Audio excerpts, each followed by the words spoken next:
GB News, the People's Channel, Britain's news channel. Join me, Camilla Tominey, on Sunday mornings from 9:30, taking the politicians to task and breaking out of SW1 to see how their decisions are affecting you across the UK. Bursting the Westminster bubble every Sunday morning, only on GB News, the People's Channel. Britain's watching. You've probably seen politicians interviewed 1,000 times, but we do it differently. We find out who they really are, we don't shout, we chat, and hopefully we bring a bit of light, not just heat. Did you know Kate Moss? Apparently.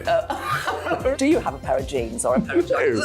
No, of course I don't. What would I do with them? My friends are like, oh my God, what's she doing now? Join me every Sunday at 6 for Gloria Meets, only on GB News, the People's Channel, Britain's news channel.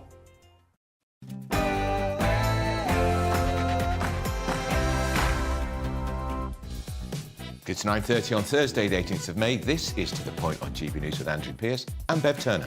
Very good morning. Thank you for joining us. Chase? What chase? More questions for the Duke and Duchess of Sussex over what exactly happened in New York. We're going to America to get some reaction on that, because I suspect they'll be as sceptical as we two are.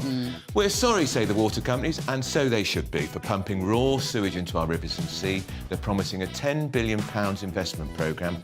Why did companies making bumper profits ever allow it to happen in the first place? And a GB News exclusive. We confront the asylum seekers working illegally in the UK. Are you an asylum seeker? Sorry, this was nothing. Are you an asylum seeker? This was. Sorry. You've been filmed going into. You've been filmed going into the asylum seeker hotel. I'm little speaking English.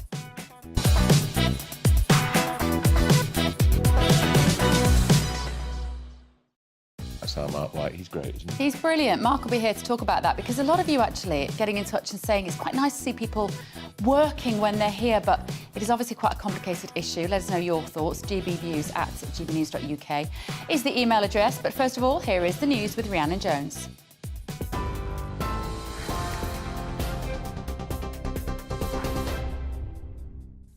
Thank you, good morning. It's 9:31, your top stories from the GB newsroom. A taxi driver says Prince Harry and Meghan looked nervous and scared as they were chased by paparazzi through New York.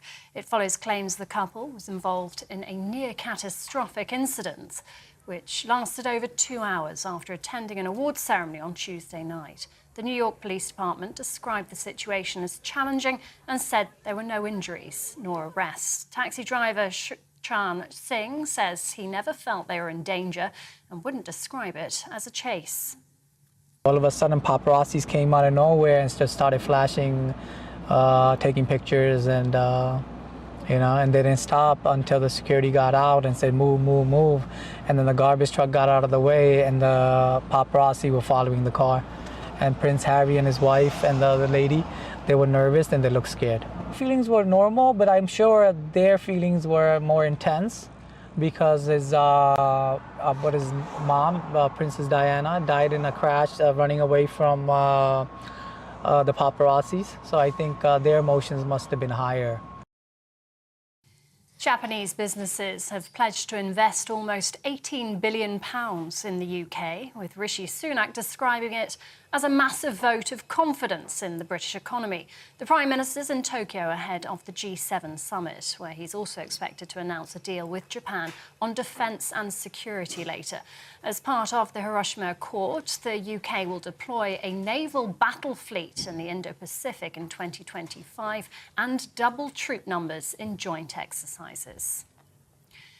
On legal migration, the Prime Minister declined to recommit to Boris Johnson's manifesto pledge to reduce levels. Rishi Sunak says he wants to focus on tackling illegal migration first, in particular channel crossings. Royal Mail is blaming strike action after reporting a full-year loss of more than £1 billion. The company's owner says it took a £200 million hit following 18 days of industrial action. The group also revealed a cyber attack in January cost £20 million in lost revenue. And telecoms giant BT Group has announced it's cutting up to 55,000 jobs by the end of the decade. It's part of the company's plans to reduce costs and digitise its processes.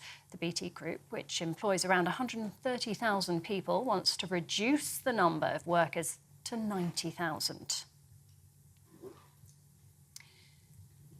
TV, online, DAB+ radio and on TuneIn, this is GB News. Now it's back to Andrew and Beth.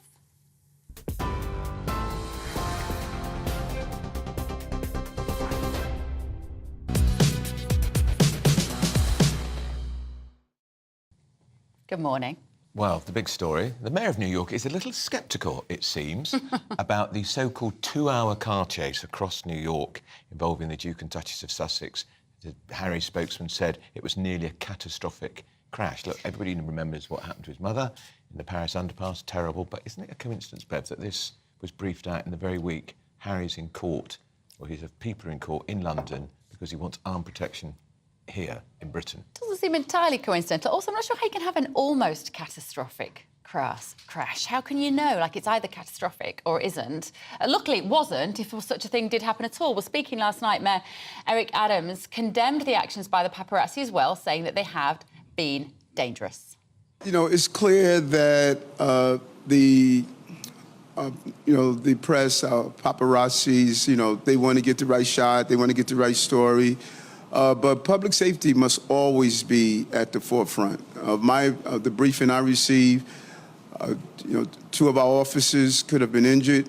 New York City is different from a small town somewhere. You shouldn't be speeding anywhere, but this is a densely populated city. And I think all of us, I don't think there's many of us who don't recall how his mom died. And it would be horrific to lose an innocent bystander during a chase like this, and something to have happened to them as well. So I think we have to be extremely responsible. I thought that was a bit reckless and irresponsible. So he did also question the idea of it being the chase being any longer than 10 minutes. No collision, nobody arrested, nobody injured. No.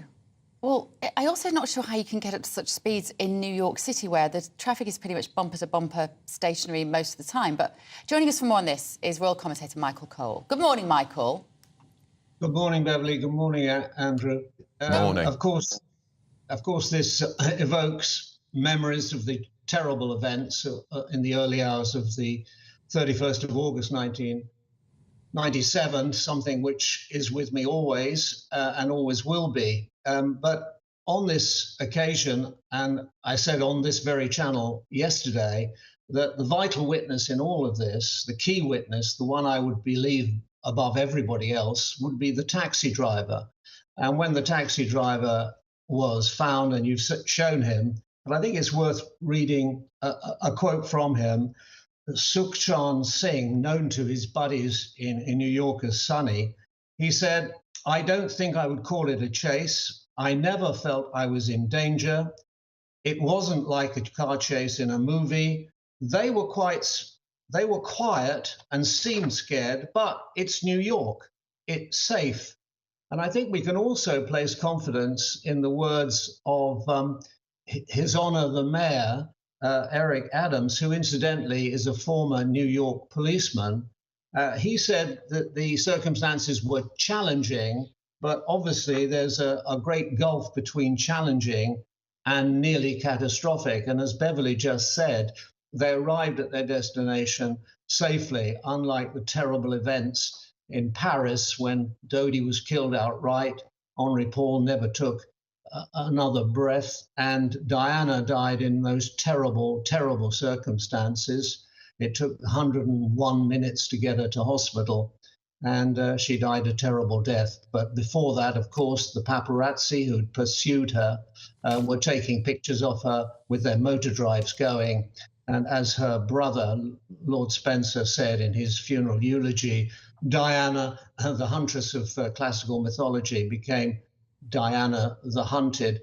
I condemn absolutely this chase, but let's put this thing in proportion and see what it is. And fortunately, there were 2 police officers who were witnesses, men who were obviously used to giving statements, giving evidence, and I'd like to read their reports. Incidentally, I was in New York. I've been to America more than 50 times, I think, but I was in New York the night the New York Police Department made a record number of arrests. It was 4,500.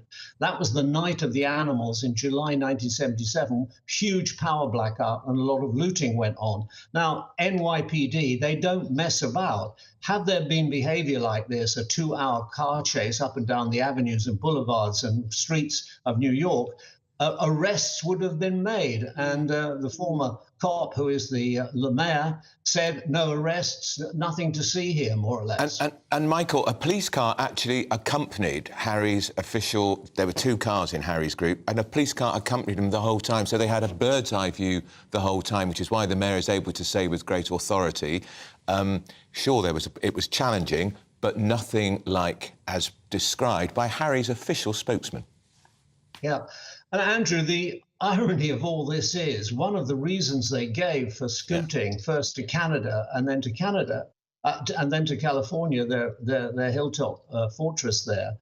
They were complaining about immediate intrusion in this country, and particularly from the continental paparazzi. Well, you know, this has happened in New York, usually a very, very safe city. And of course, in America, the restrictions on the press are far, far lighter than they are in this country. They're protected by the First Amendment to the Constitution, and they can do more or less anything. Now, I condemn absolutely a chase. They had arrived at this award ceremony to be admired and to be filmed, and they left to be admired and to be filmed.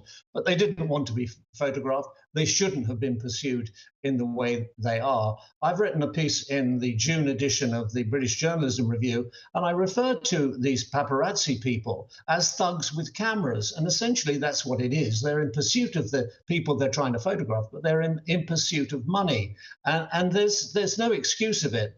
And during the time that I was on the road correspondent, royal correspondent, I would hear these paparazzi say, I just hit Diana, I done Diana. I mean, there was an element of horrible, overt sexuality in it all. It's disgraceful, it's to be condemned, but let's call things as they really are, because nobody wishes to be accused of crying wolf here. We need the facts. That's what I said yesterday on this channel. How did we know about this story in the first place? Was this a statement from Harry? It was. Yes, it was. Yes, it was. I mean, the thing is, the point was made, they got in touch with the media before they got in touch with the police department. I mean, just tells you everything you need to know about this story. And the fact that they chose to describe what sounds like a slightly stressful event in which they tried to get away from some photographers, to describe it as a near catastrophic car chase. He is just cashing in again, but this time on the worst thing possible, which is his mother's death. Yeah, well, cab drivers are often the font of all wisdom. I think we know that. And I think we can place great confidence in what the mayor said. He's a streetwise guy, former policeman. I mean, let us really examine it, because it's in nobody's interest to make claims of this kind. Fortunately, nobody was hurt. They got to their destination. You know, that's good. We like to know that, because the alternative is quite horrible and quite terrible, and something we can, well, I will never forget, and most people will never forget.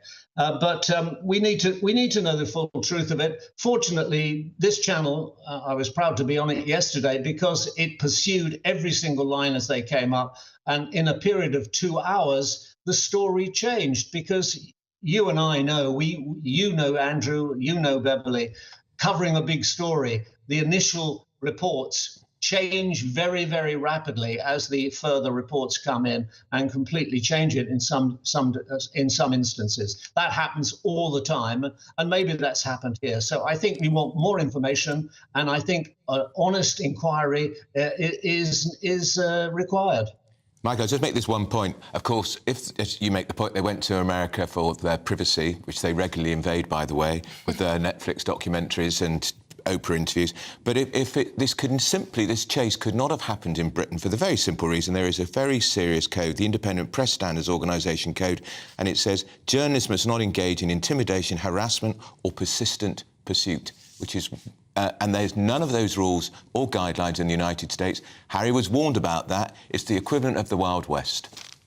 Absolutely. And, of course, those new rules and regulations were tightened up. There was a new press regulation, a body set up to do it after the terrible, tragic death of Diana and Dodi and Henri Paul. And so, yes, that's right. And it is absolutely true what you've said. It's regrettable. I mean, I feel sorry for Prince Harry in many ways. From a child, it's quite clear, and it's undeniably clear, that he absolutely hates the media and all it stands for. And I saw that even when he was as young as 3, throwing stones at the reporters and putting his tongue out. And that's now manifested itself in this way. I do feel sorry for him. It's a primal thing. Any man or any woman wants to protect their family, wants to protect those closest to them, thinks it's their responsibility so to do. But they were in a very safe place. New York is one of the best police places on earth. Unlike our own police in the Metropolitan Police, they actually enforce the law there, particularly traffic regulations. And had they been using, or the paparazzi been pursuing something like a Formula One race or a Dodgem Derby up and down the streets of New York, they would have all been collared without any doubt, and they'd have been in the magistrate's court this morning. Yeah. Thank you, Michael. We're going to be talking to Kinsey Schofield, showbiz reporter in America. I've been to see how the American press have reported this. Exactly. And I want to know whether any other details have emerged about this overnight. I sort of do, but then I also sort of don't, because I don't really want to be talking about them at all. Well, I just think they're just dreadful, aren't they? Right, Tom Harwood's with us. We've got some big stories to go through this morning with you, Tom. Water companies apologising for sewage spills. Our viewers feel really strongly about this, understandably. And so they've now done what? The water company said sorry? Well, this is a change in direction, really. There's an industry body representing 9 water and sewage treatment companies that, instead of sort of trying to make excuses or saying, look, when there's sort of much more rainfall, when there's overflow situations, we haven't always been able to keep it contained in the way that we'd like. Instead of sort of doing that, which they've been doing for the last few years, they've just put their hands up and said, sorry, it's not good enough. We're going to invest a lot of money now in terms of making these pipes wider, making sure that the buckets that collect this stuff... Which they should have done years ago, Tom. Putting all of that investment in, and they're going to do that now. The concern that some campaigners have, however, is that all of this costs a lot of money. Who's going to pay for it? Who's going to pay for it? Exactly. It's going to go on water bills for perhaps decades to come. Those directors who allowed this sewage to be pumped into the rivers over those years, they should give all their bonuses back, and it should go into some fund to compensate people, because it's an outrage. It is an outrage. However, the amount of cash put on the bonuses, which are no doubt huge bonuses, it doesn't even come close to the amount of investment. I mean, $7 billion they're talking about. A lot of infrastructure in this country that is Victorian. We're talking about replacing not just sewage treatment plants, but all of the pipes that go along with them. This is a mammoth task that is going to cost a lot of money. They lose 25% of their water every day, don't they, these water companies? There is a significant leakage problem, although the leaking has got a lot better since the 1970s and 80s. When it was even more leaky. And we haven't had a reservoir for 25 years. Like, the water industry just seems to have been allowed to go to rack and ruin while the shareholders make a fortune. Well, here's the thing about the reservoirs. The water companies have been trying to build them. It's the politicians saying, we don't want this near us, not in our backyard. There's particularly a reservoir in Abingdon, in Oxfordshire, that has been... they've been trying to build this for 20 years. And local politicians... the Lib Dem MP and many others have been saying, we don't need this is not necessary. How interesting, Tom. And then, of course, we get problems like this. We get droughts and the Lib Dems overflows. The Lib Dems really played the raw sewage issue big in the local elections last month, as they're entitled to, and yet here we hear a Lib Dem MP blocking a new reservoir.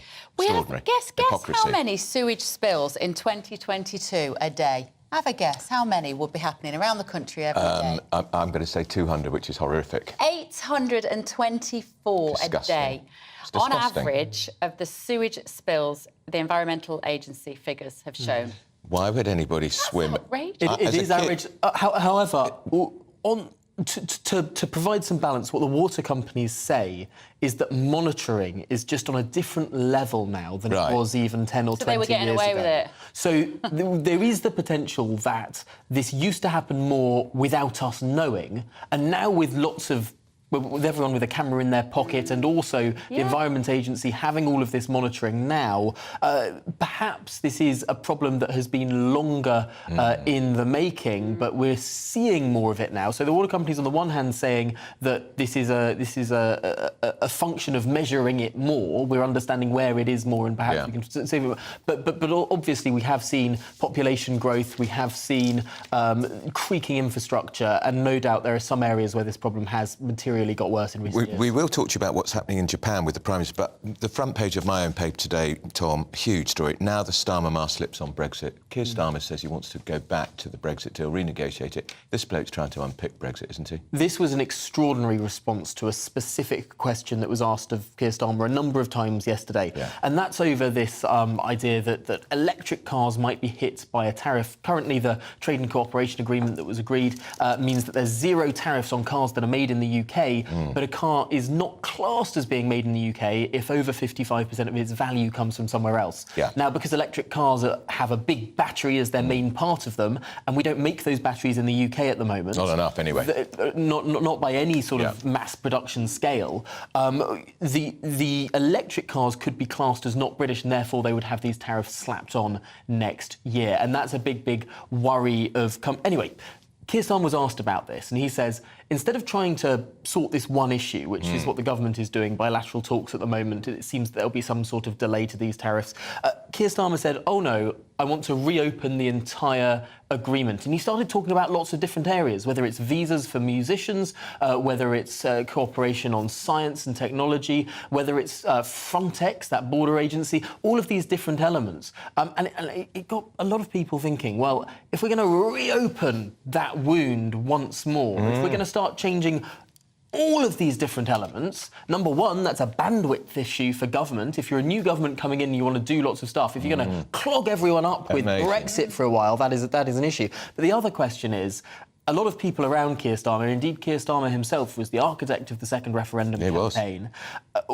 The question is, if it's these sort of people that are renegotiating all of these different elements, how much closer are we going to be to the European Union? What provisions are we going to be tied into of the European Union? Are we going to be locked in this regulatory orbit? And will that prevent us from taking advantage of the benefits of Brexit? And if he does, it has to do a coalition with the Lib Dems, who are fanatical about Brussels. We'll revert you back in. Wow.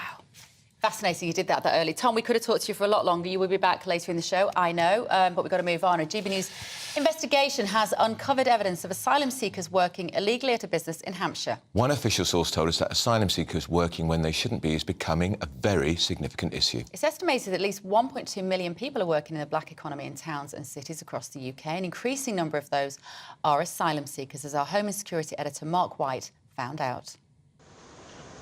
Using the cover of a local park, we're secretly filming this car wash in the centre of Aldershot, where some of the town's residents have told us asylum seekers are working illegally. Bikes, we got bikes! Yep, I think this is them. I think I see the green bike.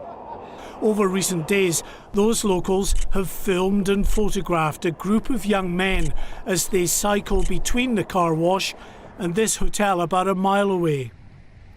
The hotel is currently closed to the public as it's now being used as asylum seeker accommodation. Filmed working at the car wash, this employee, the residents say, is one of those asylum seekers. As they claim is this young man, another who can clearly be seen cleaning the inside of cars. Along with this third man, who they also say is an asylum seeker. Here, all three are getting on their bikes at the end of a shift, before being filmed again, arriving back at the hotel. Where have you come from? Suddenly, two of the men decide to confront the locals who've been filming them. All day, what do you do in the daytime? What do you do? You working? You work? You work? You have a job? No. No job? Comparing images, the man here in the hoodie is very clearly the same man pictured working at the car wash. He is, we're told, an Iraqi national. And the other asylum seeker confronting local residents is also one of the car wash workers. As we arrived to film the car wash ourselves, both men were back at work. The man in the white cap is this man who confronted those outside the hotel. And here's the Iraqi asylum seeker with the jet washer, clearly the same man outside the hotel in the hoodie. We decided to confront them with our evidence. Excuse me, sir. Excuse me, sir. Can you speak to us? Can you tell us we're from GBNews? Are you an asylum seeker? Sorry, this boss. Are you an asylum seeker? This boss. Sorry. You've been filmed going into. The asylum seeker hotel. I'm little speaking English. But you're from Iraq, is that right? Yeah. It is currently illegal for an asylum seeker to work, as the state provides their accommodation, food, and even a small weekly allowance. Time for a chat with the manager here. So you're the manager? Yes. Yeah. Did you know that this man was an asylum seeker? No, I didn't know. You didn't? No. Did you not ask for any proof of his former We said I'm gonna bring and it. his sort of immigration status? Said I'm going to bring it next week. He said that? Yeah. So what are you going to do now, knowing that this man's an asylum seeker? It's not allowed to work anymore, so I didn't know. Do you know that there are other people that we've filmed here who are also asylum seekers? I don't know about this. Will you also be taking action to ensure Of that course, they don't employ? of course, straight away, immediately. This is just one car wash in one town, but we've been told of many such instances of asylum seekers working illegally in the black economy. And clearly the Inland Revenue never sees any of the money they earn. We've passed on our evidence to the Home Office. Mark White, GB News, Aldershot. We are going to be talking to Mark White in the studio a little Yeah, bit we like are. because it's a really little bit of fascinating breaking issue. news, actually. 285 people crossed the Channel in 7 small boats yesterday, taking the total number this year who've crossed to 7,000. And we're not even in the proper summer yet, are we? No, not at all. And we're going to be looking about Keir Starmer's plan to revisit the Brexit deal. Do you agree with that? Because I tell you what, we don't. I joined GB News because I was sick and tired of not hearing my views being represented, not just mine, but so many people that I knew and spoke to. I just couldn't get my voice out there. I couldn't say anything. I couldn't do anything. Whatever the narrative was, I kind of had to follow it. GB News is there to provide a voice for those who have been ignored by the establishment media. We think different things, we've got a different style. GB News is here to be optimistic and positive about the future. It's real kind of dynamic and flowing, with the audience very much at the heart of it, like a big family. Here at GB News, we talk about the things that matter to you. Hearing the voices from right across our towns and cities, especially our towns. All sides of the argument represented with a heavy dose of opinion. We're on a mission here to make a difference. And the GB News family really is here for you, and whatever time of day you can watch or listen. Britain's watching. Britain's watching. We're proud to be GB News. The People's Channel. Britain's news channel. Monday to Thursday, 9 p.m. till 11 p.m. Join me, Dan Wootton. I'll bring you the sharpest takes and hottest debates. Do you not believe in prison? I don't believe in prisons. I'm completely stunned. I guarantee you there'll be no spin, no bias, no censorship. I actually was personally quite offended by it. And no reason to go to bed. So I guess they've always been quite woke. That's Dan Wootton tonight on TV, radio and online. Monday to Thursday from 9 p.m. till 11 p.m. on GB News. The People's Channel, Britain's news channel. Join me, Patrick Christie's, Monday to Friday, 3 till 6. We tackle the day's news agenda like you've never seen before. It's high tempo, high octane, the most controversial topics, and the best guests. You will not be able to take your eyes and ears off it. I'm not afraid to ask the questions that you really want answered. 3 till 6 p.m, Monday to Friday on GB News, the People's Channel, Britain's news channel. Start the day with GB News. We catch up on all the big stories you didn't hear the night before. And take a look at what the world's talking about this morning. That's right, Monday to Thursdays from 6 o'clock. It's Breakfast with Eamon and Isabel. Straight after breakfast, join us, Bev Turner and Andrew Pearce. We're going to take you through till noon. We'll be tackling the big topics of the day, including the things that the other channels just won't talk about. If it's happening here. Wake up to mornings on GB News, the People's Channel. Britain's news channel. Join us every night on GB News at 11 p.m. for Headliners, which is 3 top comedians going through the next day's news stories, which is exactly what you need, because when the establishment has gone crazy, you need some craziness to make sense of it. So join us 11 p.m. every night on GB News, the People's Channel, Britain's news channel. So Jubes and Kerr, we tackle the issues of the day with real robust debate, both sides of the fence, battling it out with me in the middle with my forthright opinions and views. And often really interesting things happen because you start with a position and then by the end of the debate you find actually, I might not have thought about that one. What we need in this country is 2 new political parties. You should maybe think about doing a 2024 calendar. I'm Michelle Dewberry and I'm keeping you company right through until 7 o'clock this evening. GB News, the People's Channel, Britain's watching. Every Sunday from 11, join Michael Portillo. There will be topical discussion, looking at the week before and the week to come. So kick back and relax at 11 a.m. on Sundays on GB News with me, Michael Portillo. GB News, the People's Channel, Britain's news channel.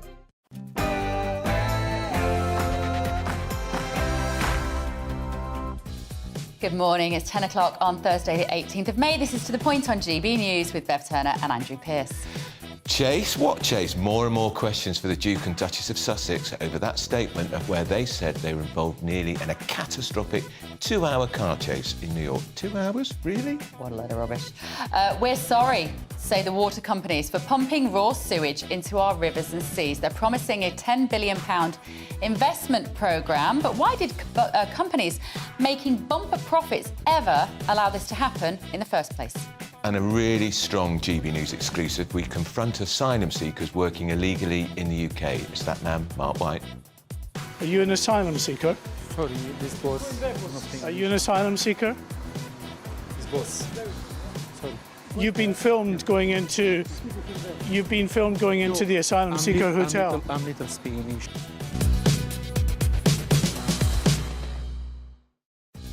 You've already been getting in touch on email about that story, gbviews@gbnews.uk. Some of you saying you quite like to see somebody working hard, and some people saying, well, he's not paying tax, and I am. I'd make them pick the fruit in return for their board and lodge. There's got to be some sort of solution, hasn't there?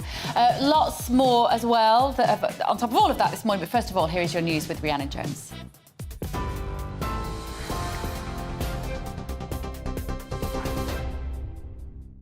Thank you, Bev. Good morning. It's 10:01. Your top stories from the GB newsroom. A taxi driver says Prince Harry and Meghan looked nervous and scared as they were chased by paparazzi through the streets of New York.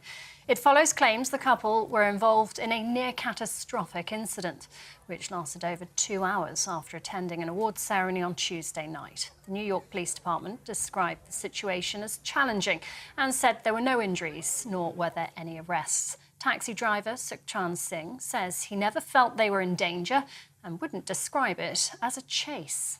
All of a sudden, paparazzis came out of nowhere and just started flashing, taking pictures, and and they didn't stop until the security got out and said, move, move, move.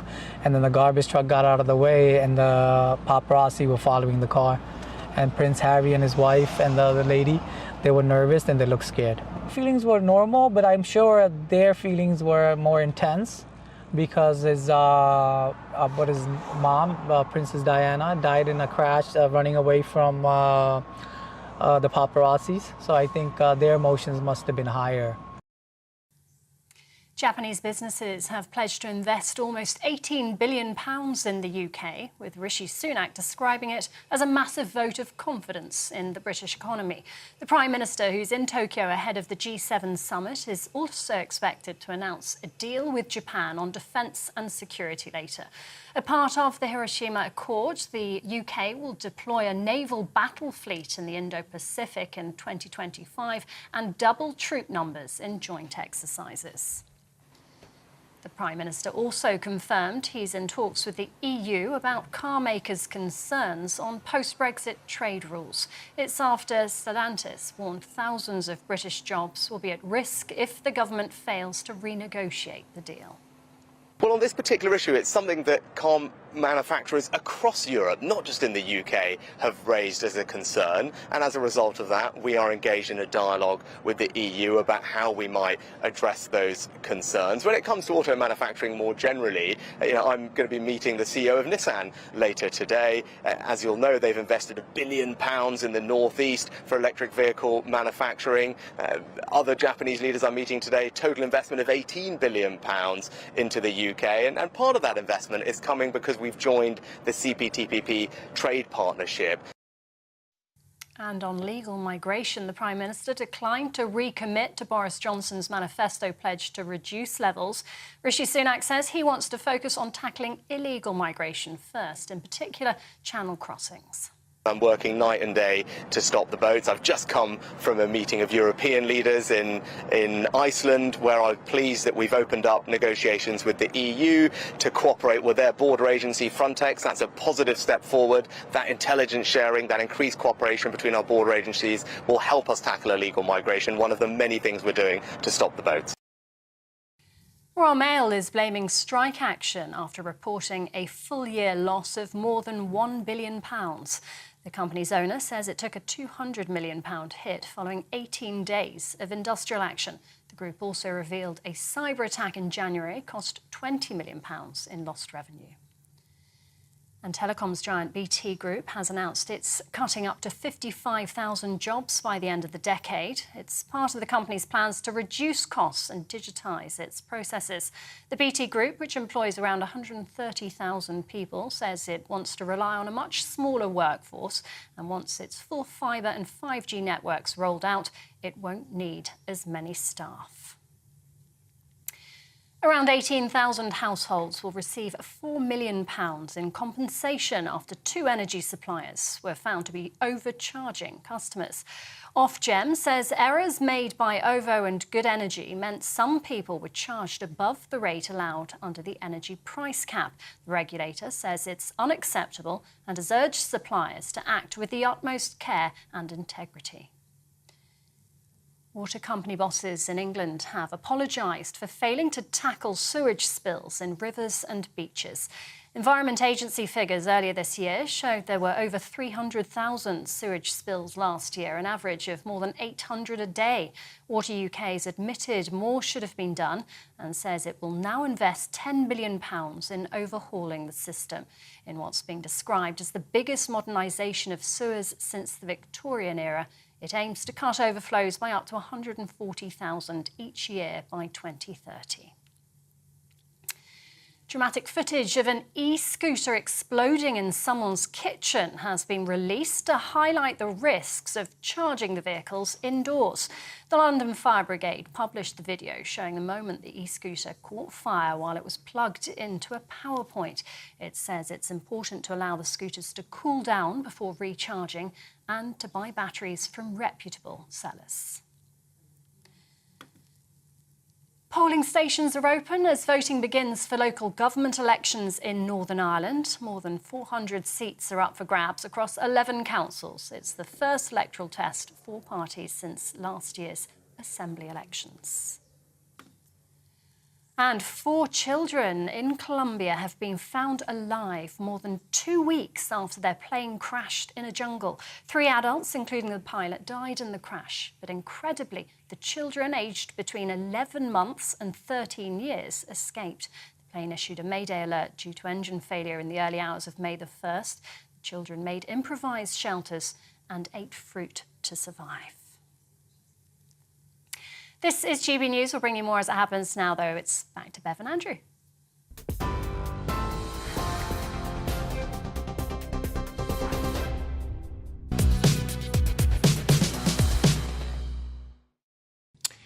Well, the Mayor of New York says he finds it hard to believe that the Duke and Duchess of Sussex were involved in a 2-hour high-speed chase through the city. That's a diplomatic way of putting it. I just get, as you might have noticed, I just get the giggles when we talk about these two now. They've become a satire of their own self, haven't they? They have. The couple's spokesperson claimed they were involved in a near-catastrophic car chase involving paparazzi photographers, but the NYPD confirmed that no reported collisions or arrests took place last night. And we shouldn't forget that the New York police were in a car following the Sussexes. So they saw everything that happened. Anyway, joining us for more on this, showbiz and royal reporter Kinsey Schofield. Good morning, Kinsey. Thank you for getting up at the crack of dawn to talk to us about this. What more do we know? Is there any truth whatsoever to the idea that it was potentially catastrophic? I mean, I would say absolutely not. I think that the idea that there was a 2-hour car chase, it's important to acknowledge the fact that Harry and Meghan didn't want the photographers. There were 4 ultimately that were following them. There originally were apparently 16. It narrowed down to 4 towards the end. They didn't want them to see where they were staying. Apparently they were staying at a friend's apartment. And so it's Harry and Meghan that wanted to stay on the road and to drive around kind of aimlessly trying to lose these photographers. So was it really, I mean, it was technically 2 hours, but was it really this intense chase that they're talking about? It feels more like a stalking, feels more like a following. Yeah, it's yucky, absolutely. But catastrophic, really the only reports we're hearing about people driving erratically are, are Harry and Meghan's SUV driver, allegedly. And they stayed on the road for so long, Kinsey, because, as you say, they were trying to throw the photographers off the scent because they didn't want them to know where they were staying. But the irony is, I'm told, the snappers knew where they were staying anyway. I mean, yeah, it feels like maybe ego, frustration. I feel like this very dramatic statement was made to the media the morning after, perhaps also in addition to Harry being frustrated about the intruder that was arrested in front of their Montecito mansion, around the same time, maybe he was just frustrated because he felt like he, couldn't control security either way. But I don't think that this was as intense as the Sussexes team described it.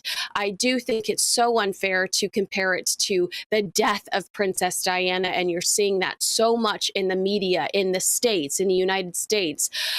And without question, I mean, it feels like the foreign media, it feels like UK, Australia, some of these other outlets that I'm talking to are much more, I don't want to use the word cynical because I think you're asking the right questions, whether, when in America, they're just jumping into the Diana narrative. Oh, yeah, that's very Which is presumably what Harry and Meghan knew would happen. And Kinsey, it's like they went away a little bit while look at the look on her face, which is saying, you might be right, Bev. I mean, look, when the coronation was going on, Meghan, to her credit, stayed out of it, all right? She didn't make any statements, she didn't release any pictures to the press, and she did keep away and go quiet. It's like she was going away and sharpening her axe a little, and now she's gone bang, front and centre. She's got a fantastic dress on this award. She looks brilliant. She's getting an award. And I just can't help but think that this whole thing, even if it's not necessarily concocted, they're seeing everything now through the prism of how do we create a stunning press release and a statement which is going to get us on the front pages of all the papers. How much longer can they carry on doing this for, though, Kinsey? Okay, and don't forget that right before the coronation, Meghan signed with a brand new, very big agency here in Los Angeles. I don't know if you are a fan of the show Entourage, but the agent, the tough guy agent from Entourage, in real life, it's based on Meghan's brand new agent here in LA. And so she's got a brand new, vicious, wicked team. She is, it's like you said, she's kind of stayed in the shadows because she also was MIA during all of the Spare promotion. And I think she's ready to reinvent herself independently of Prince Harry. And, we saw a little bit of that with that Va-Va-Voom outfit the other night. She accepted this award for feminism. I do believe she's about to launch Archetype Season 2. I think that they're going to continue to be in our faces, whether or not, the paparazzi chase was intentional. It certainly helps with their victim narrative, which has been absolutely monetarily lucrative for them over the last 3 years here in the States. Absolutely. Well, yeah, fantastic. Thank you, Kinsey. Summed it up brilliantly, as always. Thanks, Kinsey Schofield there in LA. Cameron Walker's here, our royal correspondent. Hello. Cameron, come on, this is ridiculous. I mean, we were sat in this studio. 2 hour car chase, come on? What are they thinking? Yeah, I mean, so we were sat in this studio for 3 hours yesterday reporting on the events as they unfolded in real time. So first of all, we get this incredibly strongly worded statement from the Sussexes, near catastrophic car chase. Instantly, everyone's minds goes to the tragic events in 1997 and what happened in that tunnel with Harry's mother. Then we were getting rumours from various sources from the NYPD, reported by American publications, which seems to play down that it was quite as dramatic as the Sussexes spokesperson made out. Then we get a, frankly, quite measured official statement from the New York Police Department saying that the transport was challenging for the Duke and Duchess of Sussex, but there were no reported collisions, injuries or arrests in that regard. And this isn't the first time that we've had quite a strongly worded, let's say, frankly, angry statement from Prince Harry or Prince Harry's team. If you remember back to 2016, when he first started dating Meghan and the story broke that he was dating Meghan, he instructed his then communications secretary to release a very similar statement in some regards in terms of being harassed by the paparazzi, saying that Meghan Markle was subject to a wave of abuse and harassment. And I think the problem is... Wasn't true. I mean, it's not for me to say whether it was or wasn't, but the problem is that, of course, Prince Harry is clearly, I think, triggered by by being surrounded by paparazzi photographers. You know what his option was just to go somewhere else for the night, or just to go and stay at his friends and accept that the press knew where he was. He was, yet again, trying to have his cake and eat it. Yeah. They do not realise they can't ask for their privacy whilst detailing the minutiae of their lives through every available medium at any given moment of time. It's just another example of that, isn't it? They've gone to America to be private citizens. She accepts an award in a very public place. TV, dressed tonight. She looked fantastic. I think it's a curious award that she received, but good luck to her. Apparently she got the award because she carries out lots of acts of great kindness. I don't think many members of the royal family will know what they're talking about there. But this... there would have been instinctive sympathy, Cameron, if they just put out a statement, if the president also that there'd been an unfortunate car chase, 10 minutes or something, and left it at that. But there was a lot of detail and a lot of guidance we were getting as well, talking about the alleged incidents, like traffic violations, including driving on the sidewalk, running red lights. It's all of this intimate detail that the press was fed. And also, you look at the paparazzi pictures, which we're not going to show, but you can see Prince Harry is visibly very angry, and he is holding his iPhone up, and he is filming the paparazzi photographers. There we go. So the footage will be in the next Netflix documentary because Harry is basically filming it himself. Yeah. That's what this is as well. This is a trailer for the next series. Yeah. And if you remember the Netflix documentary, to show the harassment that Meghan was subjected to by the media, they were all events which were not related to Meghan. One was a Harry Potter premiere in 2011. He'd never even heard of Meghan Markle in 2011. And another one was a court case by, what's that terrible Katie Price woman? Yeah. Who was surrounded by the media.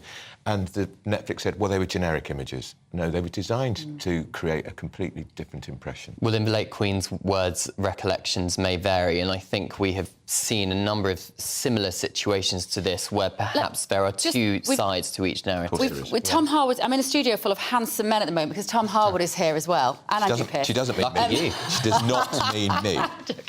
No, but listen, we're going to continue in a minute, Tom. But I just want to ask you one quick question.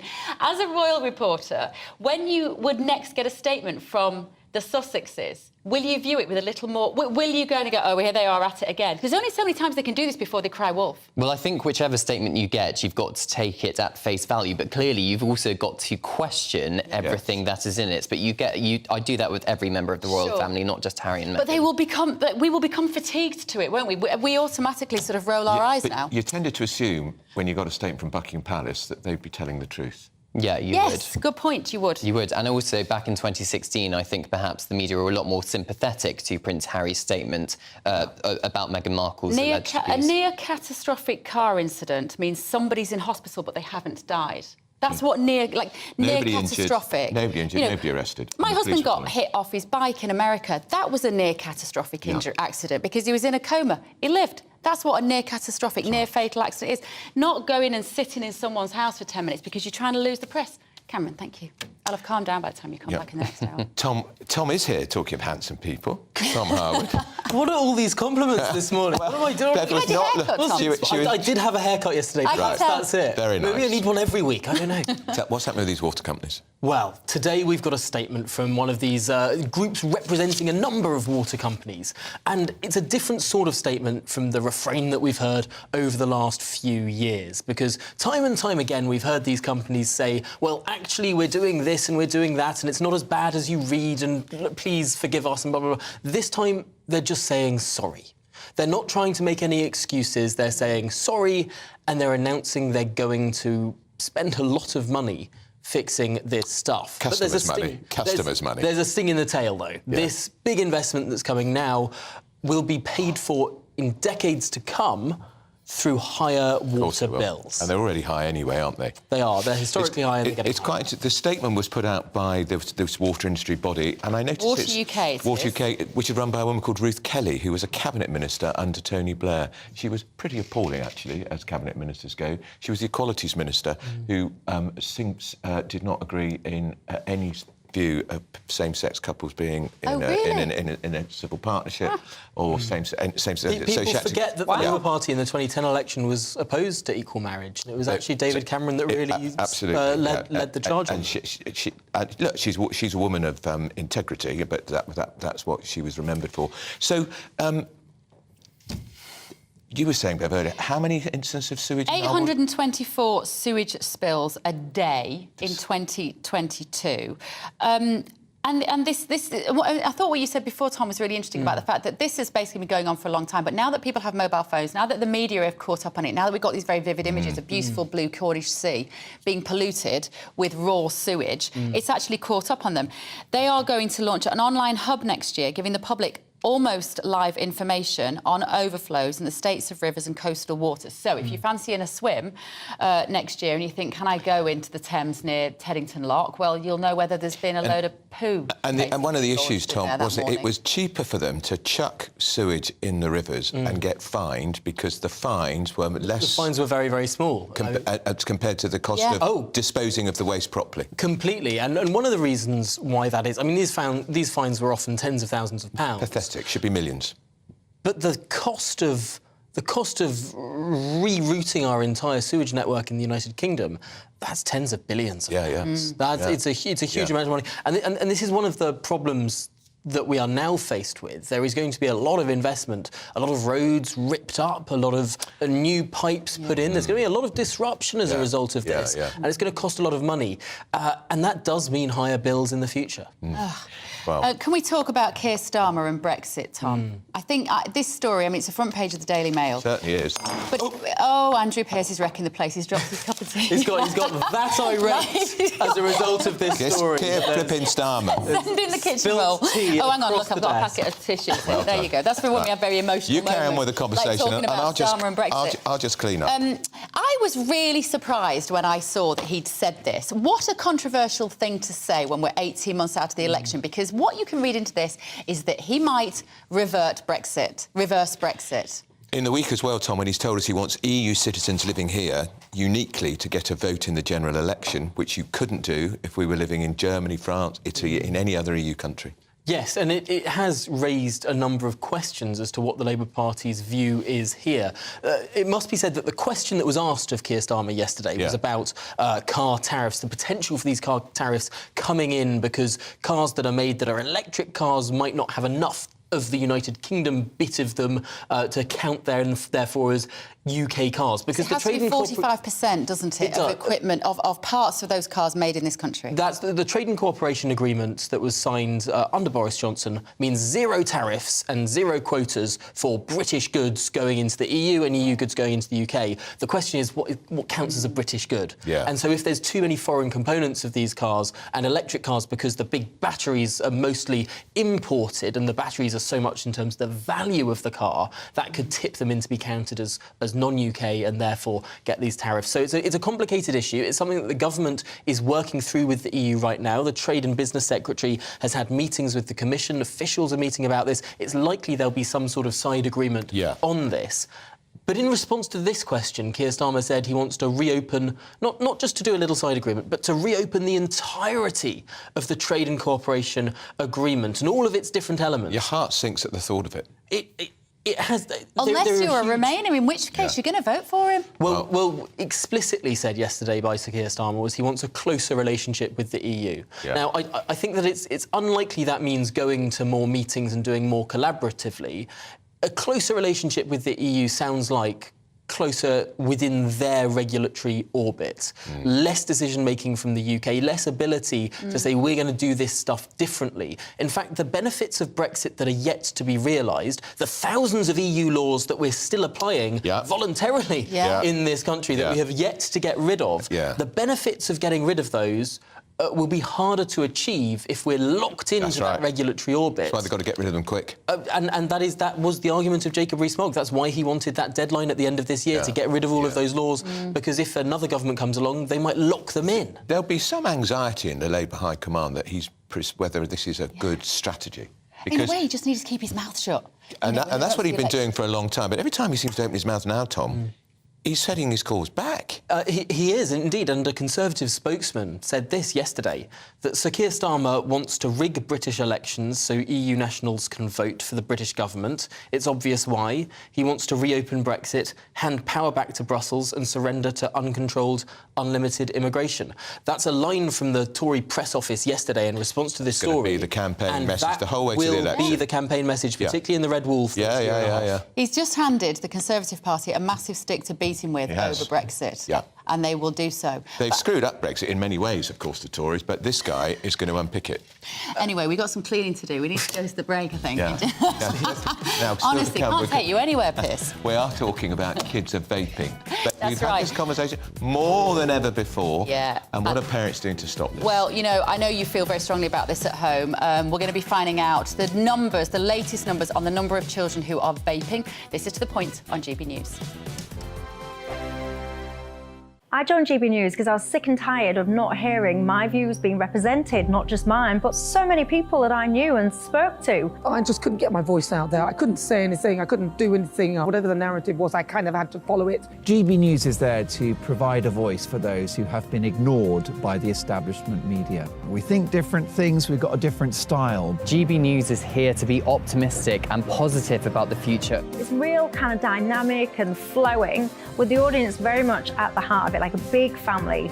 Here at GB News, we talk about the things that matter to you. Hearing the voices from right across our towns and cities, especially our towns. All sides of the argument represented with a heavy dose of opinion. We're on a mission here to make a difference. And the GB News family really is here for you, and whatever time of day you can watch or listen. Britain's watching. Britain's watching.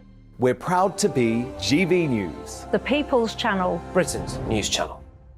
Westminster is going around in ever-decreasing circles, followed by the media. Britain is broken. How on earth did we get into this mess? But more importantly, how do we get out of it? Join me at 7 p.m, Mondays to Thursdays on Farage, here on GB News. We will have open, rational debate. We've got to work out how Britain moves forward from this. Join us here on GB News, the People's Channel. Britain is watching. You've probably seen politicians interviewed 1,000 times, but we do it differently. We find out who they really are, we don't shout, we chat, and hopefully we bring a bit of light, not just heat. Did you know Kate Moss? Apparently. Do you have a pair of jeans or a pair of jeans? No, of course I don't. What would I do with them? My friends are like, oh my God, what's she doing now? Join me every Sunday at 6 for Gloria Meets, only on GB News, the People's Channel, Britain's news channel.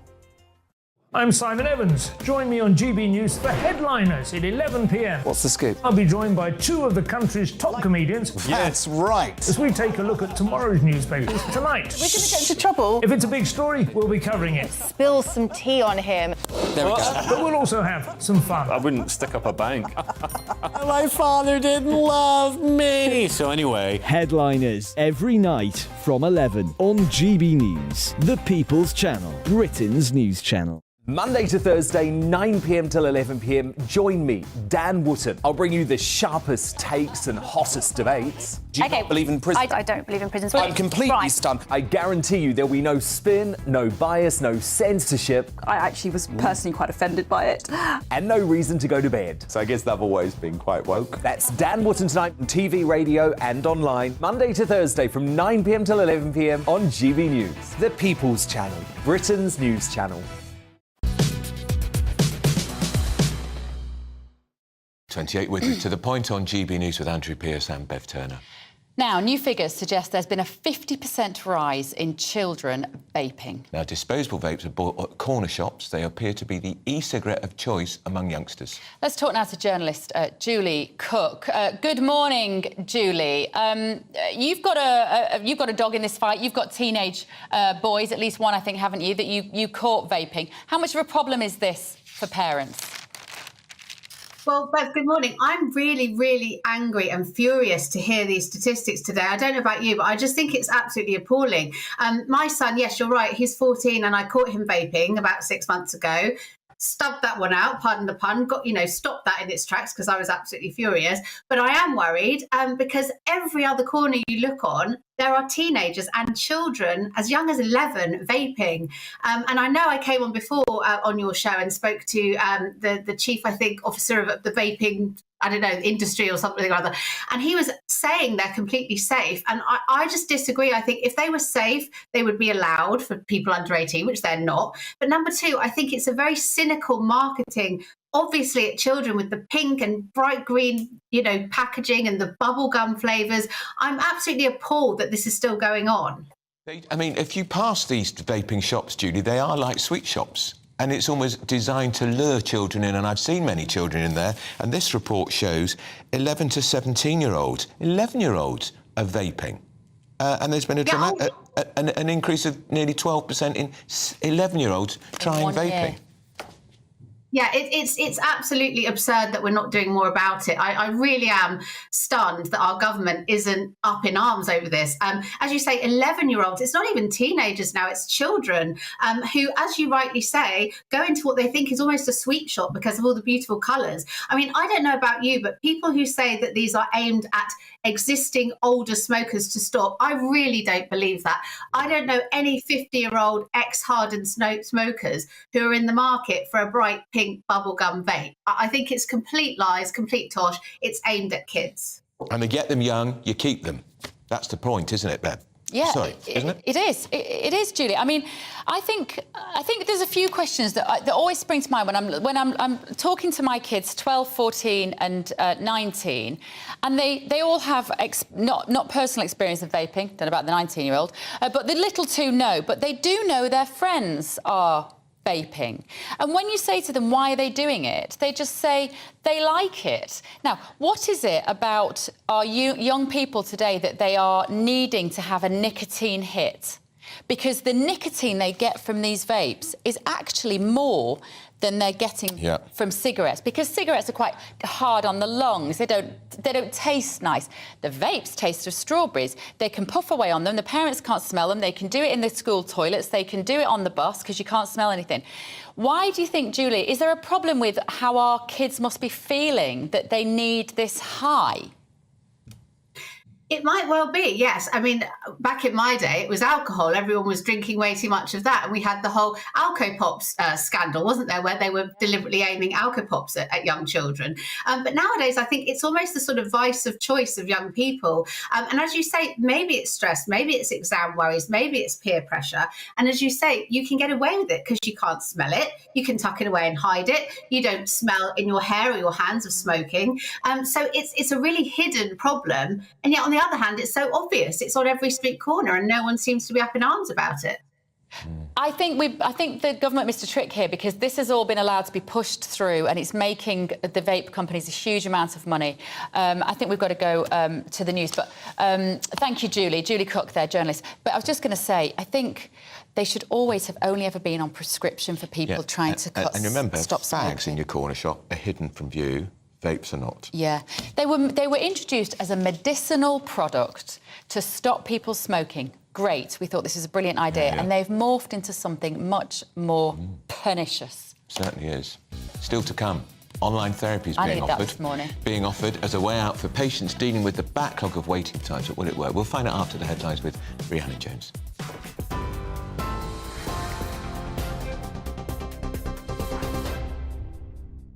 Good morning, it's 10:33. Your top stories from the GB newsroom.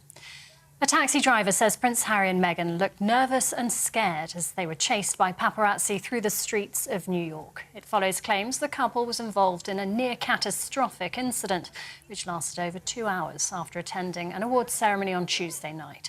The New York Police Department described the situation as challenging and said there were no injuries or arrests. Japanese businesses have pledged to invest almost £18 billion in the UK, with Rishi Sunak describing it as a massive vote of confidence in the British economy. The Prime Minister, who's in Tokyo ahead of the G7 summit, is also expected to announce a deal with Japan on defence and security later. As part of the Hiroshima Accord, the UK will deploy a naval battle fleet in the Indo-Pacific in 2025 and double troop numbers in joint exercises. The Prime Minister also confirmed he's in talks with the EU about car makers' concerns on post-Brexit trade rules. It's after Stellantis warned thousands of British jobs will be at risk if the government fails to renegotiate the deal. Royal Mail is blaming strike action after reporting a full-year loss of more than £1 billion. The company's owner says it took a £200 million hit following 18 days of industrial action. The group also revealed a cyber attack in January cost £20 million in lost revenue. And BT Group has announced it's cutting up to 55,000 jobs by the end of the decade. It's part of the company's plans to reduce costs and digitise its processes.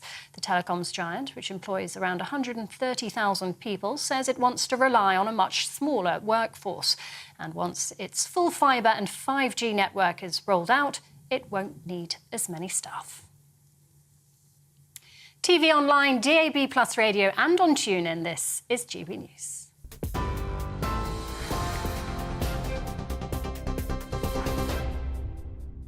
Direct Bullion sponsors the Finance Report on GB News for gold and silver investment.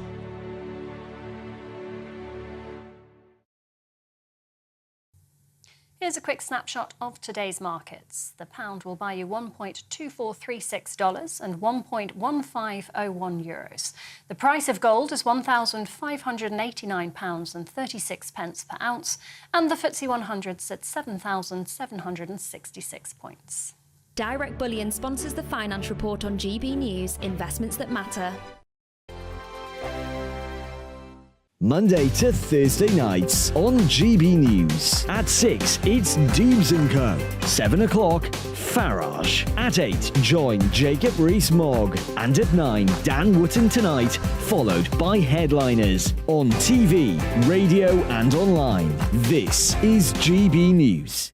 First and foremost, I am a GB News fan, and I was before I was working here. Just love the fact that we're asking the questions that a lot of establishment media won't ask. With a bit of a twist, we not only want to inform you, but we want to keep you entertained. It's worth the drive because you get in and the team's all ready and waiting, they're itching to go, and it's a proper little family. GB News is the people's channel. It's the audience that makes the programme sing. We're giving our viewers and our listeners a voice. I see the thousands of your letters, tweets, emails, you name it, coming in. Britain is broken.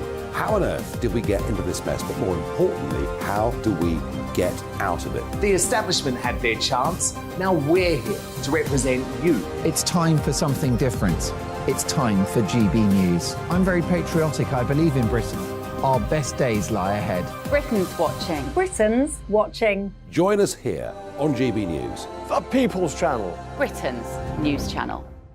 Join me, Patrick Christie's, Monday to Friday, 3 till 6. We tackle the day's news agenda like you've never seen before. It's high tempo, high octane, the most controversial topics and the best guests. You will not be able to take your eyes and ears off it. I'm not afraid to ask the questions that you really want answered. 3 till 6 p.m, Monday to Friday on GB News, the people's channel, Britain's news channel. GB News has its own late-night paper preview show, Headliners, where comedians take you through the next day's top news stories. You don't have to bother reading the newspaper, we've got it covered for you. Headliners, every night at 11 p.m. and repeated every morning at 5 a.m. We won't send you to sleep like some of the other paper review shows out there. GB News, the People's Channel, Britain's news channel. Start the day with GB News. We catch up on all the big stories you didn't hear the night before. And take a look at what the world's talking about this morning. That's right, Monday to Thursdays from 6 o'clock. It's Breakfast with Eamon and Isabel. Straight after breakfast, join us, Bev Turner and Andrew Pearce. We're going to take you through till noon. We'll be tackling the big topics of the day, including the things that the other channels just won't talk about. If it's happening here. Wake up to mornings on GB News, the People's Channel. Britain's news channel. I'm Jacob Rees-Mogg, the Member of Parliament for North East Somerset and a former government minister. For years, I've walked the corridors of power in both Westminster and the City of London. We need to have the arguments, the discussions on how we make it better. Crop failures, famine, war, suffering on a scale completely unimaginable. We are putting the cart before the horse. As Charles I said at the scaffold, he was the true defender of liberty. Yeah, I've completely derailed the conversation. Join me Monday to Thursday at 8 p.m. on GB News, Britain's news channel.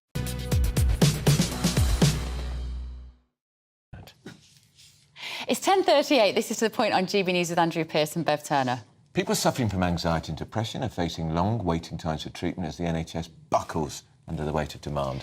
But a new online talking therapy treatment has been given the green light to offer patients faster access to care. But would a few online Zoom calls really make you feel any better? Well, let's ask the founder and chief executive of mental health charity SANE, Marjorie Wallace. Good morning, Marjorie. Good morning. Good morning, nice to see you. So this is basically taking the therapy process out of a treatment room and putting it online. Do you have concerns about that? Well, yes. I mean, there are a lot of concerns about that. I mean, it's obviously a quick fix way of trying to sort of get people off the books of the NHS. I mean, we are facing a tidal wave at the moment of people reporting anxiety and depression, 1 in 6 people. So you can imagine that the National Health Service is trying very hard to cope with it. The difficulty is that what they're trying to do is kind of put a bit of gauze over the wounds that people have.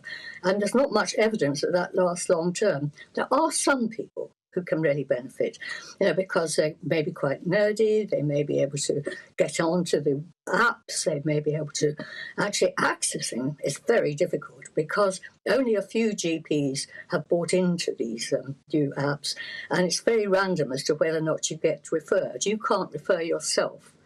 And if you do refer yourself, you have to buy them, and they're anything from £69 to £370. But the main problem that we have is that we have a lot of calls from people who are anxious and depressed. And they say that when they go on these apps, they're all right for a bit, but then as it comes to the end, they feel even more isolated and excluded because they have not had that human contact, which is where you trust one person with your story and you know that that person is going to give you personal, targeted help.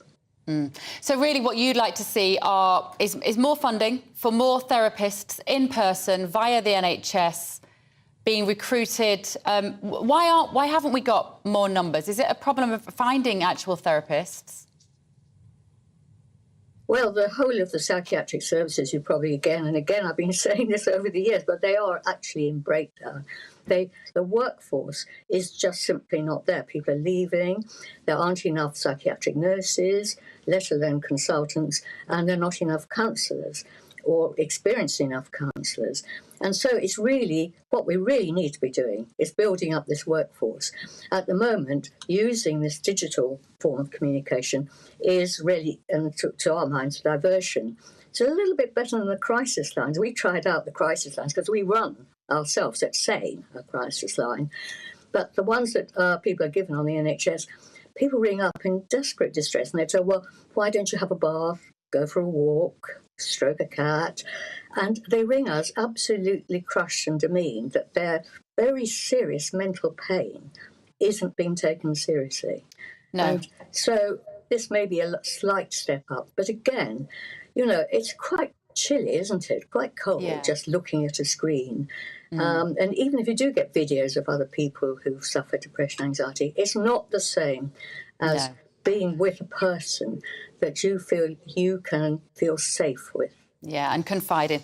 Marjorie, thank you for raising awareness of it. Chief Executive of mental health charity Sane, that is Marjorie Wallace. Right, we're going to go through the stories of the day. Karen Malone's here. She didn't make any noise when she came in today. It was most of Well, you're spilling water, I don't know. He's already knocked over his cup of tea. That was tea, actually. Oh, tea. Forgive me. Sam Lister back here with us this week. Look, let's go to you first, Carol. Yeah. How much is this story Ari exaggerated? Do you know, these are a pair of drama queens, these two. They said that they had it was released into the media that they had a near catastrophic car chase, and the police have said nothing of the sort. They've said it was a little bit chaotic, not catastrophic. The mayor has challenging was the word they used. Harry and Meghan said they had a 2-hour chase through New York City. Anyone who's been to New York knows you can't get above 50 miles an hour, so it can't have been a chase anywhere. They could have got out and walked. But they were going on for 2 hours, which I don't really understand because they could have got out of the car. And so they're claiming, he was trying to invoke Diana's death in the car. Isn't that poor taste? Which is shameful and appalling. But the mayor of New York has said he finds it really hard to believe in a densely populated city like New York that this could happen. NBC News Channel has said that Harry and Meghan's account of events is entirely different from the police's account of events. Even the cab driver, there was a yellow cab driver who eventually took them where they were going.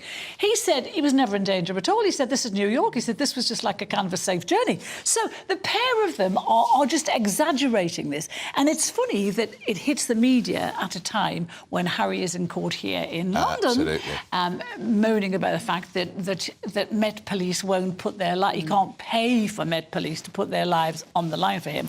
I mean, this bloke is shocking. He has no shame. I'm just kind of wondering if he'll ever stop invoking his mother's death into what he does. I mean, he's got 6 court cases going on at the moment in this country, just moaning about something. And this is just, they are making themselves ridiculous on both sides of the Atlantic, but particularly in New York and in America, when she is desperately trying to save their brand currently. Yeah. And this is just going to invite ridicule and deservedly so. It'll unravel, Stan, won't it? Yeah. Completely, because of the witnesses and the paparazzi are presumably going to speak out too and say that nothing of the sort happened. Absolutely, and as Carol pointed out, the taxi driver has been speaking. I mean, to be fair, he did say that they seemed incredibly nervous. And I suppose if I was to be charitable, let's try and be charitable. You don't have to be. I know nobody else in the country is. No. But I can imagine that, given the background he has, that he would be on a higher sense of alert in these situations than perhaps anybody else would. And so you can see why he perhaps might be a little bit hyped up about this. But I have to say, when it flashed up yesterday that this near catastrophic, I felt sick in the pit of my stomach. Because I thought, please no, this can't be happening again. Yeah. And then when actually you find out what really happened and you see, the accounts from the police, from the taxi driver, it was nothing like a near catastrophic. No. Using the word catastrophic, obviously, I mean, it was so over the top for what happened. And I think they're really silly to use exaggerated language in this circumstance. But it's the fact that they were trying to basically shake off the paparazzi because they didn't want them to know that they were going to go and stay at their friend's house. So they had a choice. Yeah. Yeah. They were trying to have their cake and eat it. They're trying to go out in a £7,000 outfit that Meghan's wearing, to go onto a black tie event, to accept an award, and then have your absolute privacy when you go home. Life doesn't work like that. And if you've got, security officials, which they do... They had six bodyguards. Yeah. They did. And what were they doing? And a police car was escorting them. Yes. So which is why the mayor is able to say, as a former copper, actually... 2 hours? I don't think so. Maybe 10 minutes? Yeah. It also appears that Omid Scobie, their media here, he's going, it could have been fatal. No, it couldn't. No, it couldn't. No. And he wasn't there, by the way. No, he wasn't there. So how would he know? Well, how do you think he knew? Yeah, because he's But it's interesting, is that this couple who want to guard their privacy, they put this in the public domain. Yeah. Their spokesman put this statement out. And we're all veterans of statements from palace officials. I've never seen one quite like that. No. Every dot and comma. Yeah. It is astonishing. And because they put so much detail out there, it's easy to check it. Yes. It's one of these strange relationships, isn't it? That Harry loathes the press, we know this, but he can't quite stay away from it. And I think that's part of the problem here, that they can't actually just go and live this quiet life that they promised to go and do. They went to Canada, you know, if you wanted to live a quiet life, you could have gone and He needs some of this online therapy that we've just been talking about. Marjorie Wallace can talk to him. I think that he's beyond Marjorie's help, actually. I mean, as good as she is. You know what they need more than therapy, because they have a load of therapy. They need really good mates to tell them the truth. They need a cohort of people around them who go, Harry, listen, you cannot have it both ways. You need people around them that give them a dose of reality. But the thing is, Bev, they have staff who probably tell them that, and then they sack them. There was a very high turnover of staff working for Meghan at the Palace. And, of course, we never did see the report into the allegations of bullying that was conducted, an independent report. We've never seen it. But why did the Palace not put that out? I don't quite understand. I suspect it's devastating. Yeah. Right, can we just talk about this? I know it seems like a bit of a strange story. Purple Bricks Estate Agency. When this was launched, it was going to revolutionise the estate agency business. All online, no shop frontage, etc. You pay a fee and you sell your house without using a traditional estate agent. It's just been sold for £1. I mean, it went down. You know, the owner, Sir Charles, must have been regretting not selling earlier. Because they advertised a lot on TV. Well, at one point... It was everywhere, wasn't it? It was valued at £1 billion. Yeah. But I think people do like face-to-face interaction, isn't it? This is what we realised, particularly after COVID. You know, we did everything online, and actually people do want to have that. And I thought it would succeed because it was founded by Sir Charles Dunton. He founded Car Phone Warehouse, which, as we know, revolutionised car phone sales. And I wished it well because you thought it's going to save you a lot of money when you flip your house. That's true. And you don't want your flipping estate agent there. You made me laugh. What? The idea you could use an online estate agent is beyond lunacy. I would be you absolutely... You can barely get online at all. I can't... what was it? Yeah, of course I don't. Of course I could. No, I would have gone for the very traditional estate agent. It wouldn't work for me. As much as I don't want anybody to lose their jobs, we don't want to see any business go under, I do get a sort of sadistic pleasure out of some of these disruptive businesses, Carol, which rely on tech rather than human beings going under. I quite like it. Yeah, and you can tell by the way the story is written in the Times, though, that a lot of it, they've got a 750-strong workforce, and a lot of them are going to lose their jobs because of the mismanagement and the way it's done. Strike have just said they're going to embark on a cost-cutting drive, and we know it says reducing the employee base. That means everyone's getting sacked. You could buy it, man, £1. Well, I could just about afford that. Yeah, what do you reckon? What would you do with it? Not a clue. I'm not much better than you online, sir. No. Right, Keir Starmer, Carol, saying he's going to try and renegotiate Brexit. We're all sort of stunned by this. Do you know what? But I'm kind of glad he's done it and said it, because we all knew that's what he wanted. Now he showed his true colours. So people really have to decide. I think it will appeal to, obviously, lots of Remainers. This is what they want to help. Lib Dem voters. Lib Dem voters, of course, they'll want that. But, you know, the Remainers never get sick of catastrophising Brexit. You know, we had that bloke, that boss of Vauxhall Cars in the paper this morning, talking about how it's been a disaster and they're going to have to close factories here in this country. I bet that will not happen. But you know what? It really makes me cross, because when Brexit happened, this government gave incentives to very wealthy car companies to actually stay in this country, and Vauxhall was one of the companies that benefited. It is partly Vauxhall's fault that it can't access the car batteries. Now, that's part of their reasoning, that they have to get them from Europe, and they can't. It is their fault that they can't get them from Europe, because they should have set up a situation like Nissan has in this country. They've got a car factory in Sunderland. They've got a car factory in Sunderland. The battery factory right next door to their car-producing factory. So nothing that happens in Europe will affect them. So, and our government could have done more to help. But why couldn't Vauxhall have invested in a battery factory themselves? Exactly the way Nissan has, and then they wouldn't have had this problem. But, you know, a lot of these car factories, they're very rich, you know, and yet they wanted us to look after them after Brexit, and we did. Not us personally, but taxpayers' money did help them out, and yet they're still whinging. But, you know, they want Starmer to go back into the EU because it makes their job easier. But I just find it astonishing that all of this was announced. He said all this in a week where he said he's going to add 10 million people to migrants and EU voters. Migrants and teenagers. I read a very interesting letter in your paper yesterday from a secondary school teacher who said, I teach 16-year-old kids. He said I wouldn't trust them to put their shoelaces on, let alone vote for the future of the country. Sam, it's a risky strategy, I think, for Starmer, because those people who are still committed to Brexit many of them might be Labour voters. they're going to turn away to recoil in horror from this. But I wonder if it's also a little bit that kind of flashing a bit of ankle towards those Lib Dems. And actually, you know, there is a very real prospect of a Labour-Lib Dem coalition. The Lib Dems are obviously committed inherently to, you know, rejoining the EU. And so there's a bit of signalling going on there. Just on the Vauxhall point, though, I would just like to say, I was writing back in 2005, 2006 stories about Vauxhall, about they're leaving Britain. Well, it was, you know, the future of Vauxhall, Ellesmere Port. I used to work up there, and I was constantly writing stories about the future of Vauxhall, Ellesmere Port under threat. It's not a new thing. It's not linked to Brexit. It's just it's the car industry. It is always under threat. So I think it's worth making that point. Just sorry to interrupt you, Sam. We're just going to take some live pictures of Prime Minister Rishi Sunak, who is arriving. Summit. Well, we think he is. Well, we think he is. That was an We'll go back. Yeah. We'll carry on to it. Sam. Here we go. Oh, there he is. There he is. Has he got his decent length trousers on? It's raining. Oh, now we can't see him because the umbrella obscures him. He's so small. He just can't walk down a flight of steps without his wife's there. It's clever though. It's a British. It's a Union flag umbrella. Right. He's accompanied by his wife. This is the first time he's gone abroad with his wife on an official trip. Akshata Murthy. She's of course the daughter of a billionaire. And it's the G7. So they're all there. Biden's already arrived on Air Force One. The German Chancellor arrived, and of course that's the official Queen's flight. It will be used by the King now. They share it. In fact, Sam, you'd have been on that plane. I have been on, yes, more than a few times. It's quite nice, isn't it? It's quite, she, I'm not going to lie, but it makes going on a commercial fly very disappointing. It takes off from Bryce Norton. I can remember when I used to do those trips, the plane used to appear to be going backwards when it was on the runway. Oh, I don't know about that. Some security. Have you been in the lounge? I was just going to say, had you had glasses on your face? Not in the morning.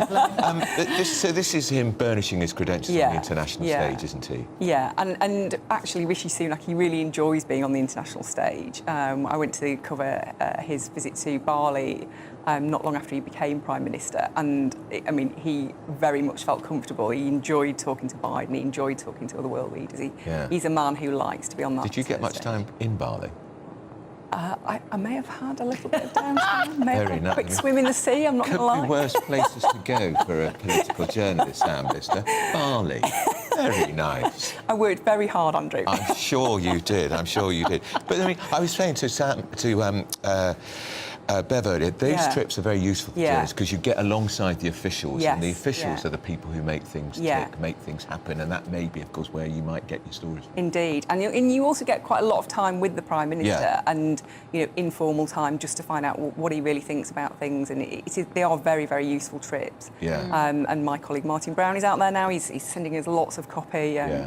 Did your heart sink when Theresa May turned down the plane to talk to the press because she's so boring, wasn't she? Do you know what? She's not very good at small talk, and it was more difficult. Yeah, it was more difficult. What do we think is the significance of this G7 summit and the fact that they're in Hiroshima? Of course, site of the atomic bomb in 1945, and we've got the conflict in Russia and Ukraine continuing at the moment. Carol, there'll be some serious conversations to be had here, weren't there, this week? Yeah, I would think there would, and I just hope when he's there, he airs a lot of the stuff that we want him to. We want him to talk about, lots of stuff that affects this country. We need him to do that, and I don't have a lot of faith in Sunak's ability to do that, to take on the big things. I'm I'm a little bit despairing of him at the moment. We're looking for him to do big Tory things in this country, and he's not doing it. But he's got better relationships than Boris had with people like Biden and Macron, for instance. But he has, but I'm not even sure whether that's a good thing, because if you get on really well with someone, are you going to take them on over something that they're doing that affects your country or something that you want them to change, which is presumably why he's there? I think there's got to be a bit of aggression there, and Boris always was aggressive on our behalf. I'm not sure Rishi will be exactly the same, but here's hoping. We need him to be doing something in the next 12 months. We do. Yeah, right. More from you two in just a moment. We're also going to be bringing you the latest on a GBNews exclusive investigation which has found asylum seekers employed at car washes. More to come in that next hour. We're GB News, Britain's news channel. It's all about family, being in people's living rooms, all the interaction and getting to know who our viewers and listeners are. When I was young, my dad used to say, no, stop arguing. I wanted an outlet that would enable me to give my opinion. People are going through a really hard time right now, and I know that you don't feel like you're being listened to by the establishment. I came to GB News because it's the People's Channel, and I want the audience to have their say on the events of the day. We're dynamic. We do something different. Democracy shows that the wisdom of the nation is in its people. I get to travel to find out what the story is from a personal perspective. The British people aren't fools. We know when we're not being told the full story. We've got to work out how Britain moves forward from this. It's the best country in the world. The establishment had their chance. Now we're here to represent your views. Britain's watching. Britain's watching. Britain's watching. We're proud to be GB News. The People's Channel. Britain's news channel. So Dubes and Co, we tackle the issues of the day with real robust debate, both sides of the fence, battling it out with me in the middle with my forthright opinions and views. And often really interesting things happen because you start with a position and then by the end of the debate you find actually, well, I might not have thought about that one. What we need in this country is 2 new political parties. You should maybe think about doing a 2024 calendar. I'm Michelle Dewberry and I'm keeping you company right through until 7 o'clock this evening. GB News, the People's Channel, Britain's watching. Join us every night on GB News at 11 p.m. for Headliners, which is 3 top comedians going through the next day's news stories, which is exactly what you need, because when the establishment has gone crazy, you need some craziness to make sense of it. So join us 11 p.m. every night on GB News, the People's Channel, Britain's news channel. Join me, Camilla Tominey, on Sunday mornings from 9:30, taking the politicians to task and breaking out of SW1 to see how their decisions are affecting you across the UK. Bursting the Westminster bubble every Sunday morning, only on GB News, the People's Channel. Britain's watching. I'm Andrew Doyle. Join me at 7 o'clock every Sunday night for Free Speech Nation, the show where I tackle the week's biggest stories in politics and current affairs with the help of my 2 comedian panellists and a variety of special guests. Free Speech Nation, Sunday nights from 7 on GB News, the People's Channel, Britain's news channel. I'm Mark White. As GB News Home and Security Editor, I cover those key issues that are so important to you. Our authorities, our communities doing all they can to combat violent crime. With the public services under unbearable strain, why are we still failing to control our borders? Defence, the first priority of any government, has been continually hollowed out. Can we trust our politicians to protect the armed forces? Join me, Mark White, on GB News.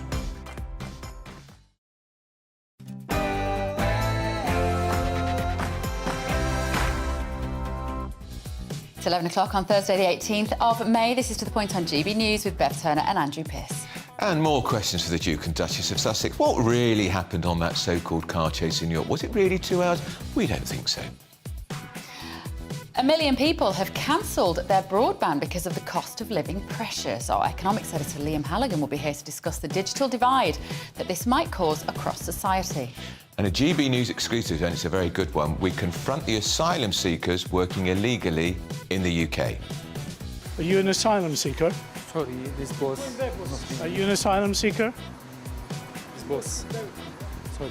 You've been filmed going into the asylum seeker hotel. I'm little.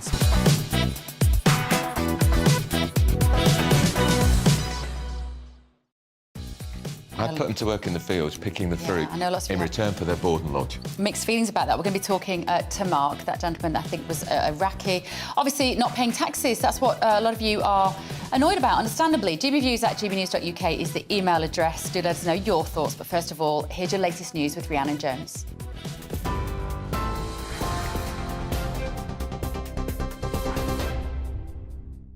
Bev, thank you. Good morning. It's 1 minute past 11. Your top stories from the GB newsroom. A taxi driver says Prince Harry and Meghan looked nervous and scared as they were chased by paparazzi through the streets of New York. It follows claims the couple was involved in a near-catastrophic incident, which lasted over 2 hours after attending an awards ceremony on Tuesday night.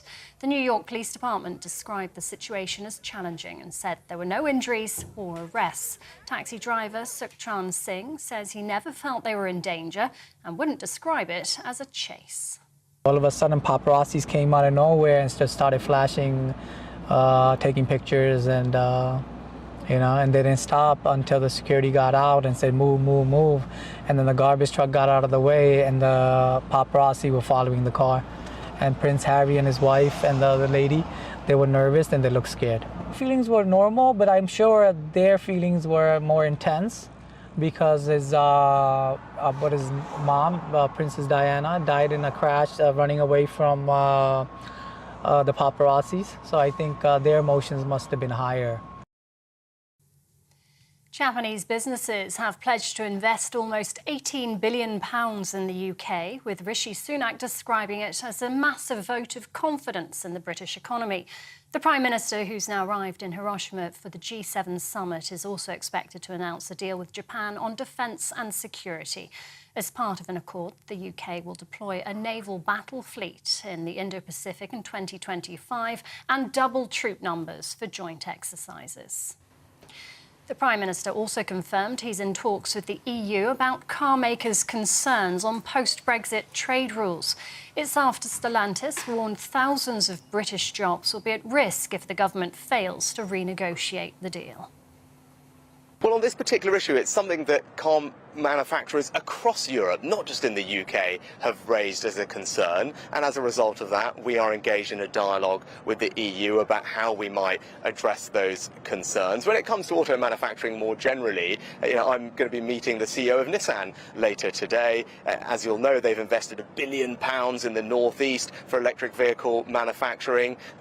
Other Japanese leaders I'm meeting today, total investment of £18 billion into the UK. And part of that investment is coming because we've joined the CPTPP trade partnership. On legal migration, the Prime Minister declined to recommit to Boris Johnson's manifesto pledge to reduce levels. Rishi Sunak says he wants to focus on tackling illegal migration first, in particular channel crossings. I'm working night and day to stop the boats. I've just come from a meeting of European leaders in Iceland, where I'm pleased that we've opened up negotiations with the EU to cooperate with their border agency, Frontex. That's a positive step forward. That intelligence sharing, that increased cooperation between our border agencies will help us tackle illegal migration, one of the many things we're doing to stop the boats.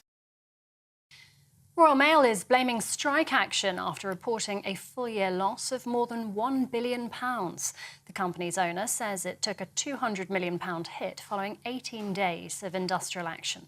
The group also revealed a cyber attack in January cost £20 million in lost revenue. And telecoms giant BT Group has announced it's cutting up to 55,000 jobs by the end of the decade. It's part of the company's plans to reduce costs and digitise its processes, shifting to artificial intelligence. The BT Group, which employs around 130,000 people, says it wants to rely on a much smaller workforce. Once its full fibre and 5G networks rolled out, it claims it won't need as many staff. Water company bosses in England have apologised for failing to tackle sewage spills in rivers and beaches.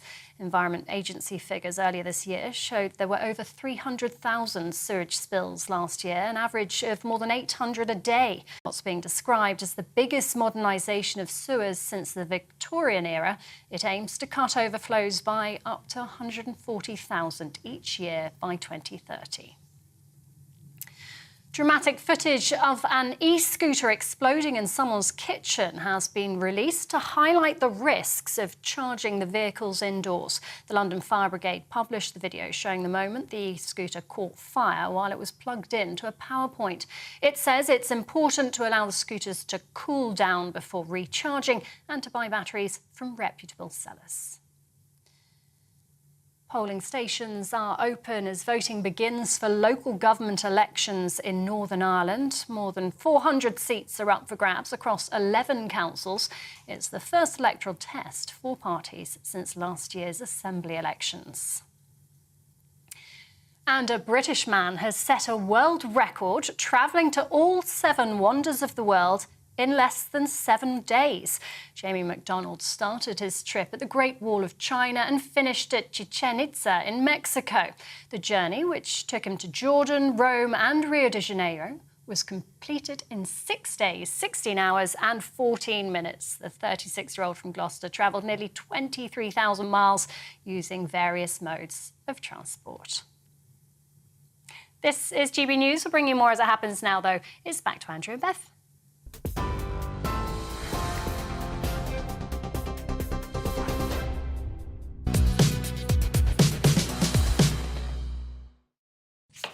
Good morning, welcome back to The Point on GB News with Bev and Andrew.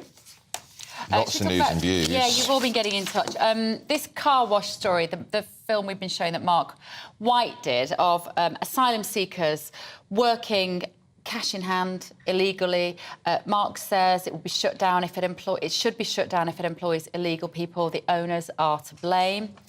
Yeah, some people think the whole thing's about money laundering, but Rob makes the point in Worthing, if a British person did that job, their earnings would be subjected to tax and national insurance deductions. From what's left, they'd have to pay for food and housing costs, as well as pay to get to and from work. I take the view that I think if we're going to have these blooming asylum seekers here, they're here illegally, make them pick the food that's stuck in the ground that we can't get British people to pick in return for their board and lodge. Well, they don't get any wages for it. Karen's agreeing with you. Why can't we get asylum seekers in hotels picking the fruit and veg for the farmers? It could help towards their financial support. Yeah. Why should they get it for nothing? I know. They've never contributed anything to this country. They come here illegally across the boat. They paid thousands to get here, and yet they can't give us anything in return. We're paying their board and lodge. The complication, of course, is that if you get paid work here, you then automatically have more rights to remain if you have a contract of employment. I think what you're saying is, don't give them that. No. Say, we will give you a room in a hotel, we will give you some money towards your week to support yourself, we will provide you with food, but you need to work for that. Would it be enough of a disincentive? Well, people like to work. They should try it, and we need to get that food out the ground. Now, we've been talking British people do. all morning about how the Mayor of New York has been rather sceptical about the Duke and Duchess of Sussex statement, which was put out yesterday about the near-catastrophic collision involving the paparazzi. That's right. The couple spokesperson said they were involved in a near-catastrophic car chase involving photographers, but the NYPD said there's been no reported collisions, injuries or arrests.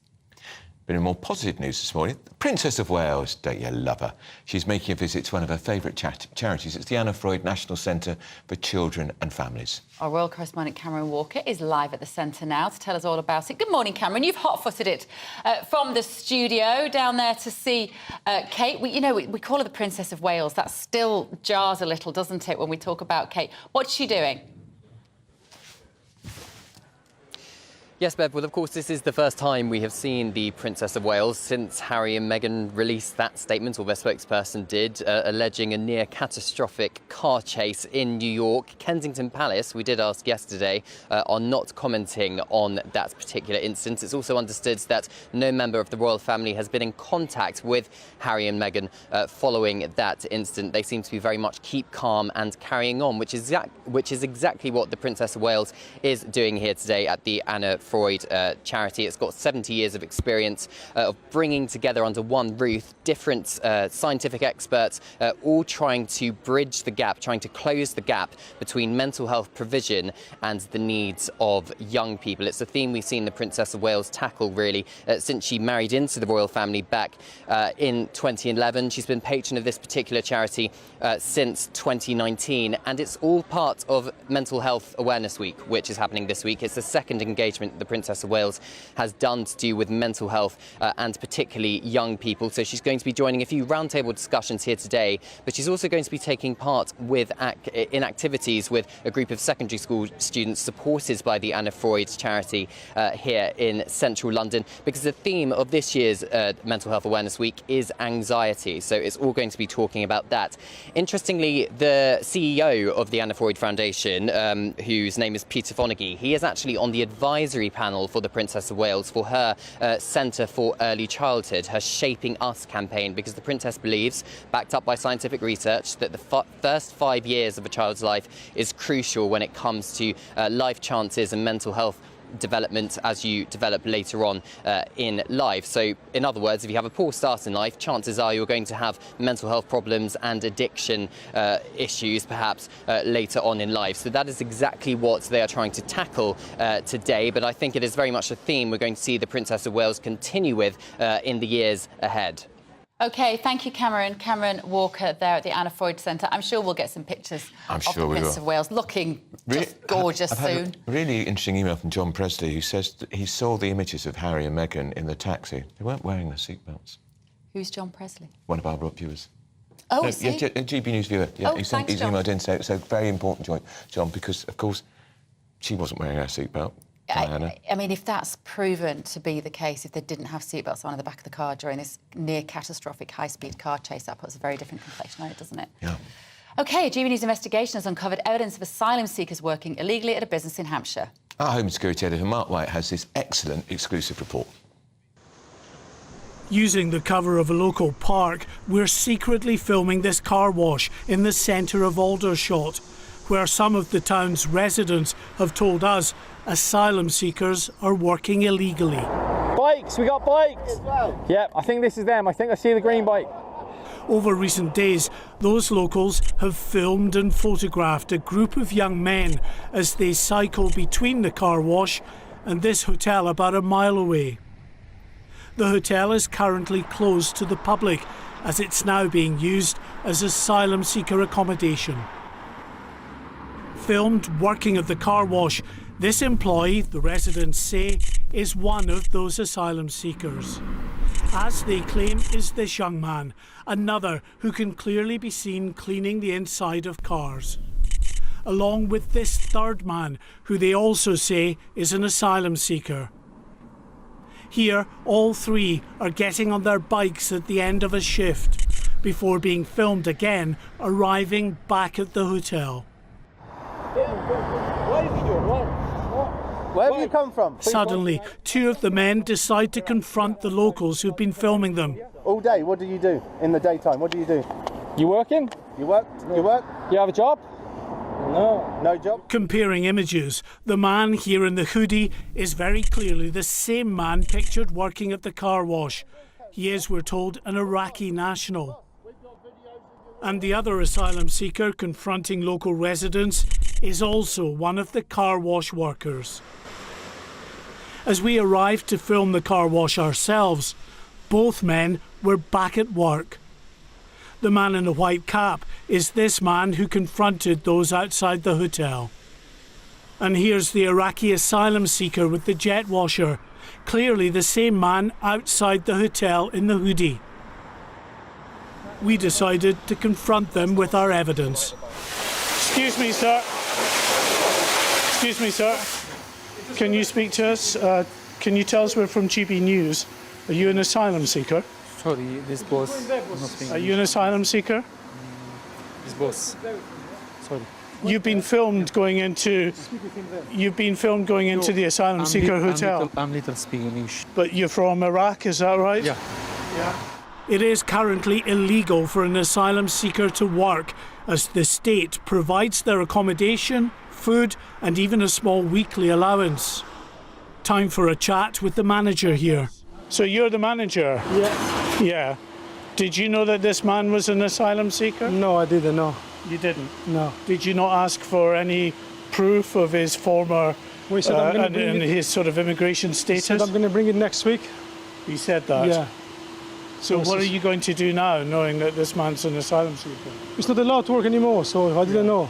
Do you know that there are other people that we've filmed here who are also asylum seekers? I don't know about this. Will you also be taking action to ensure that they don't employ? Of course, straight away, immediately. This is just one car wash in one town, but we've been told of many such instances of asylum seekers working illegally in the black economy. And clearly, the Inland Revenue never sees any of the money they earn. We've passed on our evidence to the Home Office. I'm delighted you passed your evidence to the Home Office. Mark White's with us in the studio. That would be disappearing into the black hole of Calcutta.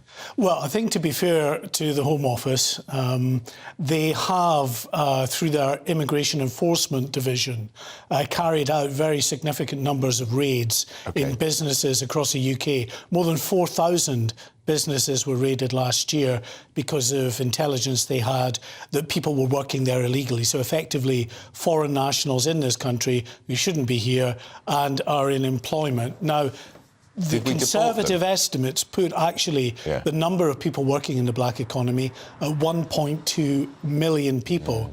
That's 1.2 million people who are not paying anything in terms of tax or national insurance. That's many billions of pounds, obviously, that could be going to the Exchequer. But of those raids, 4,000 businesses, Mark, how many of those people working legally were put on a plane back to where they came from?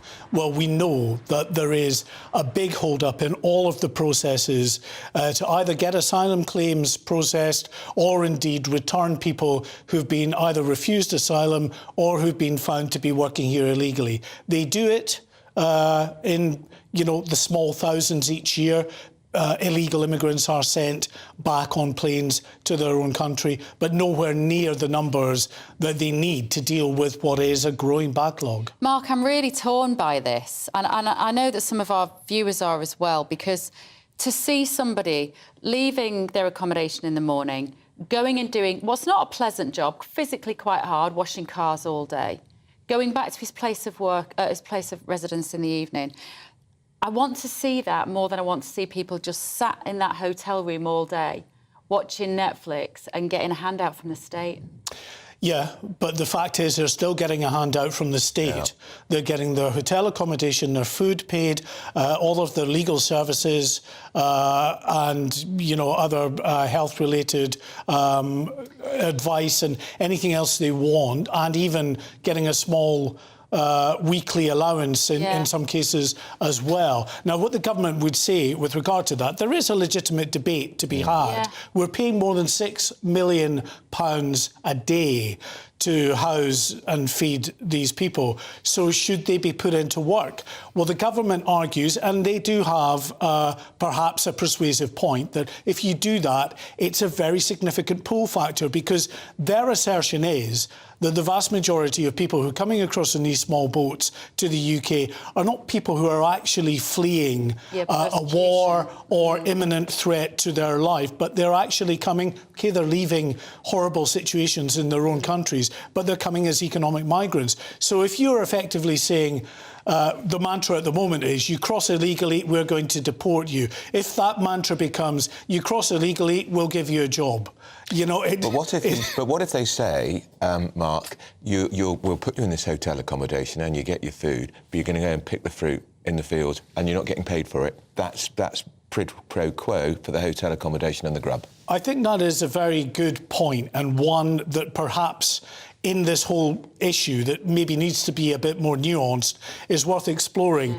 If not picking in a farmer's field, what about work in the charitable sector? You say, sitting at home on their computers or in the hotel room, bored, hanging around the hotel or whatever, could they be volunteering in the community, doing the many jobs that, as a society, we would like to see done, but then they're still not earning a wage because they're being kept by the state. So that would get over the issue of paying them, which the government says is a pull factor, but then they could be contributing to society and perhaps also defeating the boredom factor. It is a complicated issue, but it's a growing issue where we're told from our sources that growing numbers of asylum seekers in towns and cities right across the country are doing this illegal unpaid work.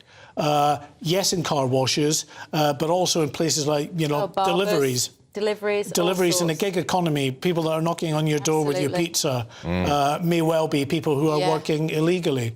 Fascinating. It is fascinating. Great report, Mark. As my auntie Nora would say, though, the devil makes work for idle hands. Idle hands, she would, Keep them busy. Well, process them, first and foremost. It's 11:21. You're with Andrew Pearce and Bev Turner here on GB News. This is To The Point.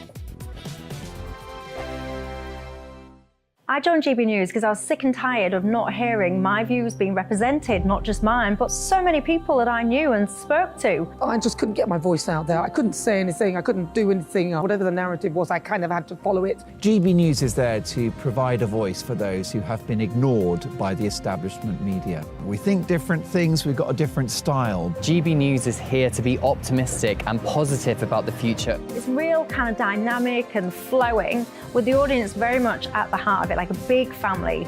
Here at GB News, we talk about the things that matter to you. Hearing the voices from right across our towns and cities, especially our towns. All sides of the argument represented with a heavy dose of opinion.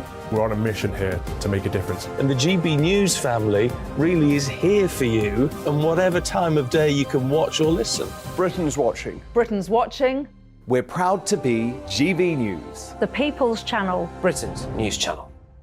Westminster is going around in ever-decreasing circles, followed by the media. Britain is broken. How on earth did we get into this mess? But more importantly, how do we get out of it? Join me at 7 p.m, Mondays to Thursdays on Farage, here on GB News. We will have open, rational debate. We've got to work out how Britain moves forward from this. Join us here on GB News, the People's Channel. Britain is watching. You've probably seen politicians interviewed 1,000 times, but we do it differently. We find out who they really are, we don't shout, we chat, and hopefully we bring a bit of light, not just heat. Did you know Kate Moss? Apparently. Do you have a pair of jeans or a pair of jeans? No, of course I don't. What would I do with them? My friends are like, oh my God, what's she doing now? Join me every Sunday at 6 for Gloria Meets, only on GB News, the People's Channel, Britain's news channel. I'm Simon Evans. Join me on GB News for Headliners at 11 p.m. What's the scoop? I'll be joined by two of the country's top comedians. That's right. As we take a look at tomorrow's newspapers tonight. We're going to get into trouble. If it's a big story, we'll be covering it. Spill some tea on him.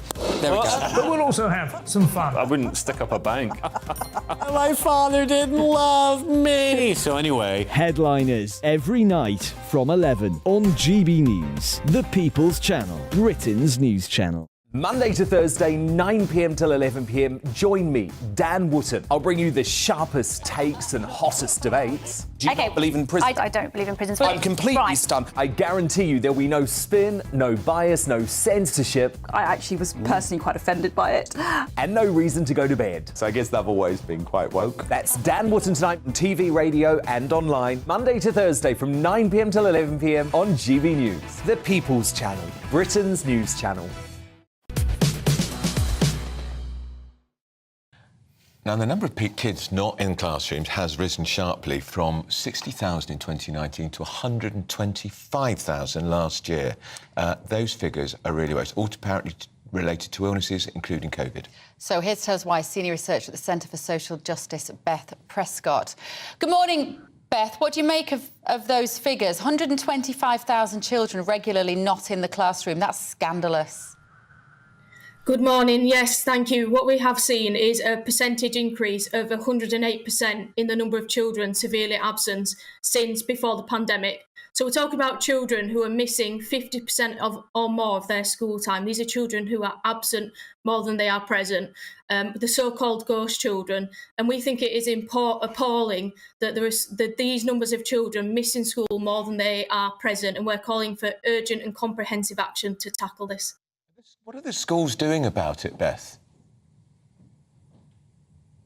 So when we chat to schools, which we do as part of our job across England, they are constantly telling us that this is the number one issue facing them at the moment. School after school are telling us this, and they are trying to do what they can to support it. But what we're calling for is a national programme of 2,000 attendance mentors from the government to roll out nationally to truly help tackle and support these schools in getting these children back into school.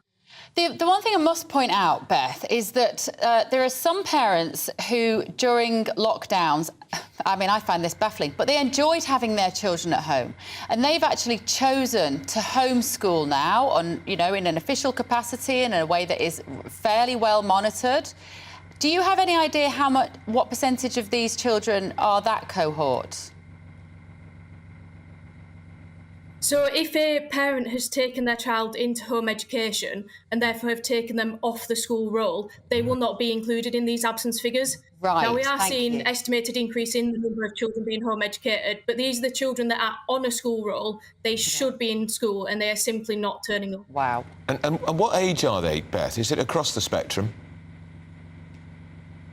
Yes, we are seeing this across the spectrum. We are seeing higher numbers of children in secondary school severely absent, but it is across the spectrum, across primary schools and secondary schools, as well as special schools and alternative provisions.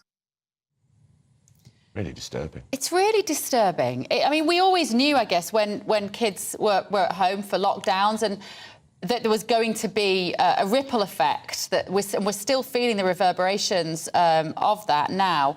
Do we know, Beth, to what extent anxiety is playing a part in this? Because there are lots of children who went through a period of being absolutely terrified of an illness that was actually never going to statistically affect them with their age and health profiles, and they haven't quite got back to the idea that the world is safe.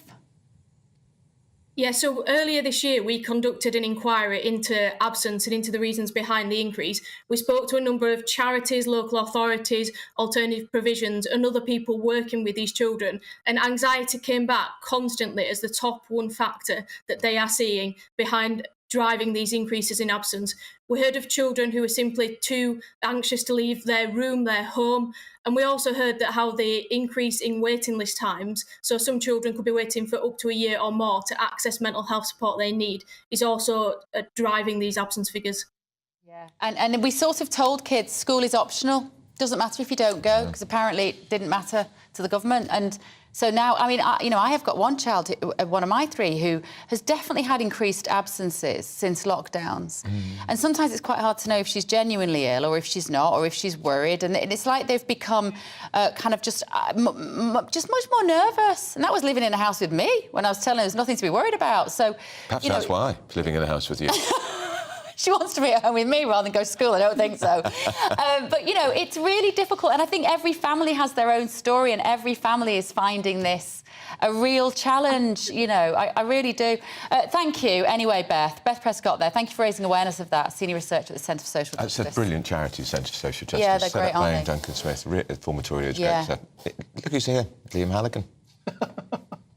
Our business and economics editor. Wearing the same tie, aren't you? I am indeed, yeah. Oh, will you stop In it your with honour, Andrew. with your tie off that you two have every day?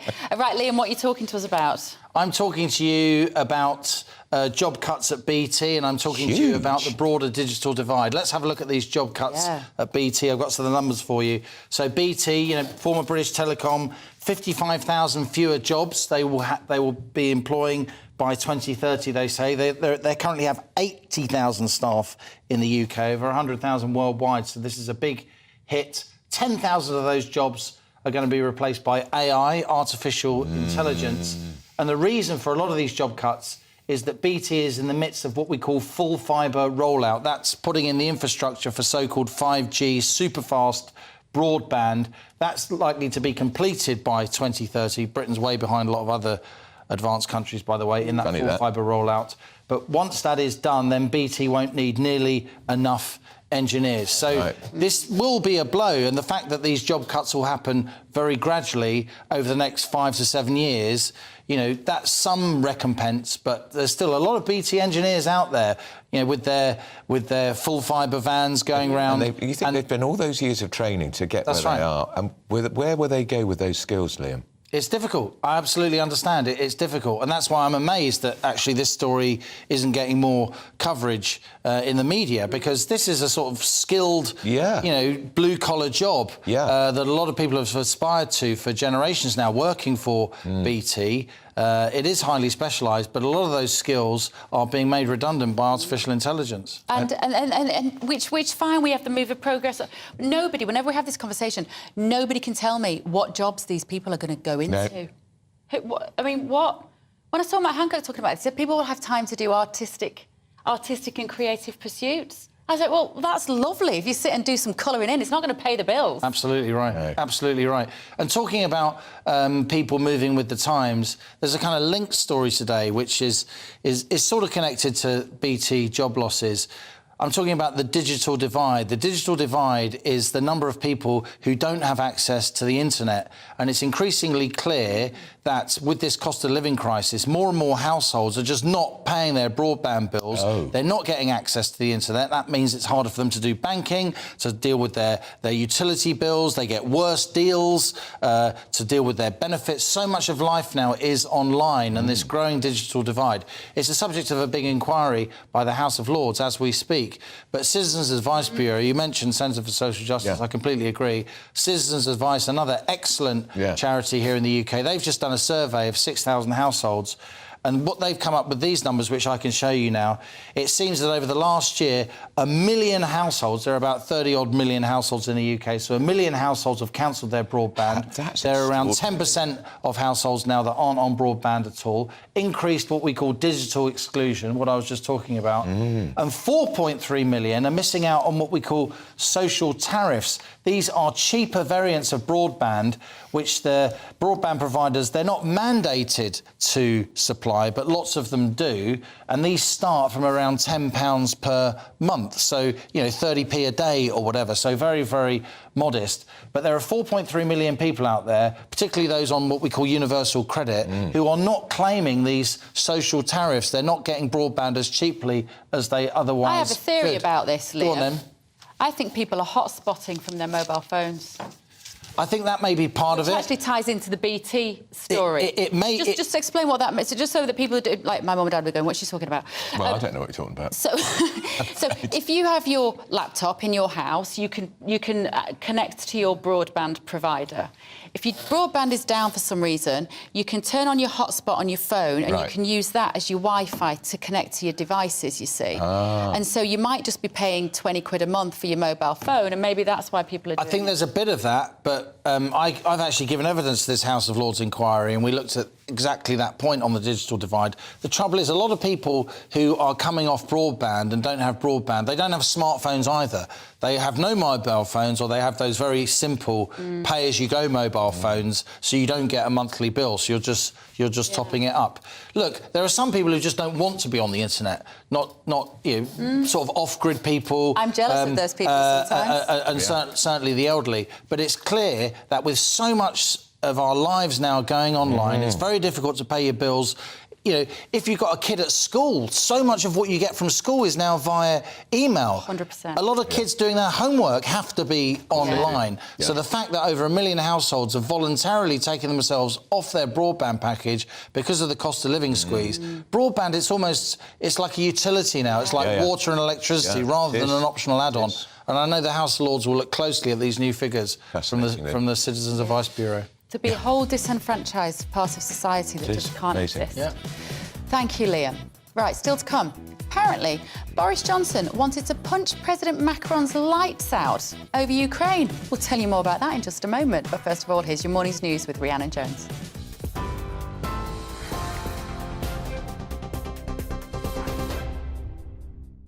Thanks, Bev. It's 11:35, your top stories from the GB newsroom. A taxi driver says Prince Harry and Meghan looked nervous and scared as they were chased by paparazzi through the streets of New York. It follows claims the couple was involved in a near-catastrophic incident which lasted over 2 hours after attending an awards ceremony on Tuesday night. The New York Police Department described the situation as challenging and said there were no injuries or arrests. Japanese businesses have pledged to invest almost £18 billion in the UK, with Rishi Sunak describing it as a massive vote of confidence in the British economy. The Prime Minister's arrived in Hiroshima for the G7 summit and is expected to announce a deal with Japan on defence and security.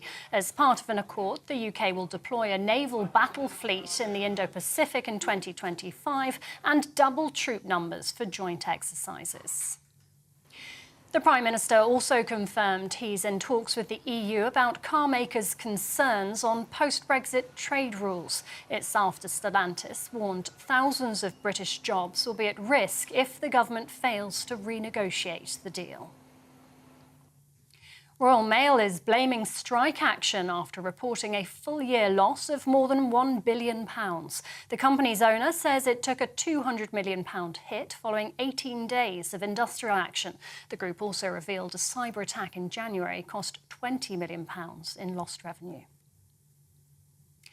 And as we've been hearing, telecoms giant BT Group has announced it's cutting up to 55,000 jobs by the end of the decade. It's part of the company's plans to reduce costs and digitise its processes, shifting to artificial intelligence. The BT Group, which employs around 130,000 people, says it wants to rely on a much smaller workforce. Once its full fibre and 5G networks rolled out, it claims it won't need as many staff. TV, online, DAB, digital and on TuneIn, this is GB News.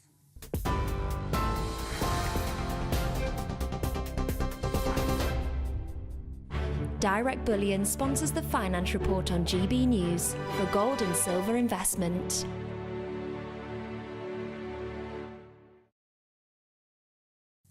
Here's a quick snapshot of today's markets. The pound will buy you $1.2439 and €1.1501. The price of gold is £1,590.26 per ounce, and the FTSE 100's at 7,770 points.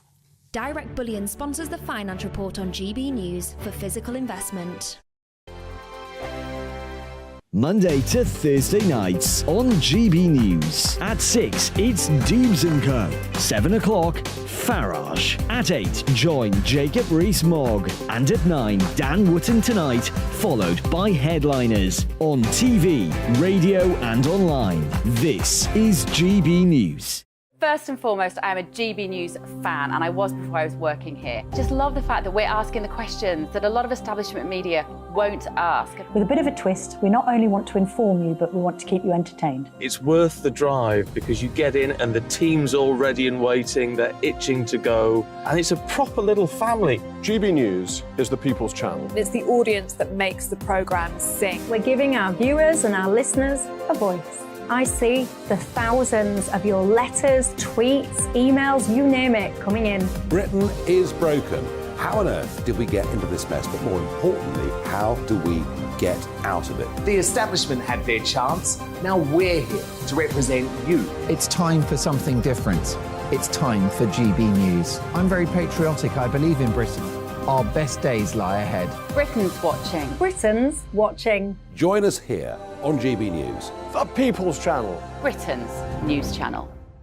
Join me, Patrick Christie's, Monday to Friday, 3 till 6. We tackle the day's news agenda like you've never seen before. It's high tempo, high octane, the most controversial topics and the best guests. You will not be able to take your eyes and ears off it. I'm not afraid to ask the questions that you really want answered. 3 till 6 p.m, Monday to Friday on GB News, the People's Channel, Britain's news channel.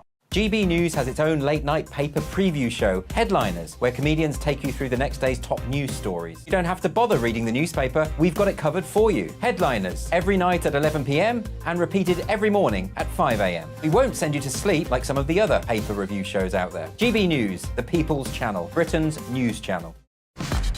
Start the day with GB News. We catch up on all the big stories you didn't hear the night before. And take a look at what the world's talking about this morning. That's right, Monday to Thursdays from 6 o'clock.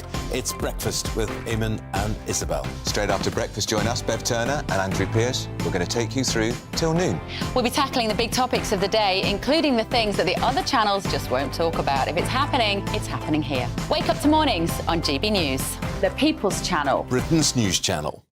I'm Jacob Rees-Mogg, the Member of Parliament for North East Somerset and a former government minister. For years, I've walked the corridors of power in both Westminster and the City of London. We need to have the arguments, the discussions on how we make it better. Crop failures, famine, war, suffering on a scale completely unimaginable. We are putting the cart before the horse. As Charles I said at the scaffold, he was the true defender of liberty. Yeah, I've completely derailed the conversation. Join me Monday to Thursday at 8 p.m. on GB News, Britain's news channel. It's 11:40, you're with To The Point on GB News. We're giggling, of course, because Carol Malone's here. Why wouldn't you giggle when Carol Malone walks into the room? Political editor of the Daily Express, Sam Lister. We're all causing chaos. Visions in pink. Yeah, we together. We didn't do it on purpose, but it's not bad, is it? Yeah. It's pretty good. Right, shall we talk about this story, Sam? Furious PM hated being accused of failing refugees. What's this about? And Boris Johnson wanted to punch Macron's lights out. You can well understand that, can't you? Well, He's an infuriating I think old man. many of your views may well sympathise Yeah. with it. It's the latest in the podcast from Gito Harry, who used to be Boris Johnson's Director of Communications. And When he was PM? Yeah, when he was PM, and also actually back when he was Mayor, so he's known him a long way. And he knows where all the bodies are buried.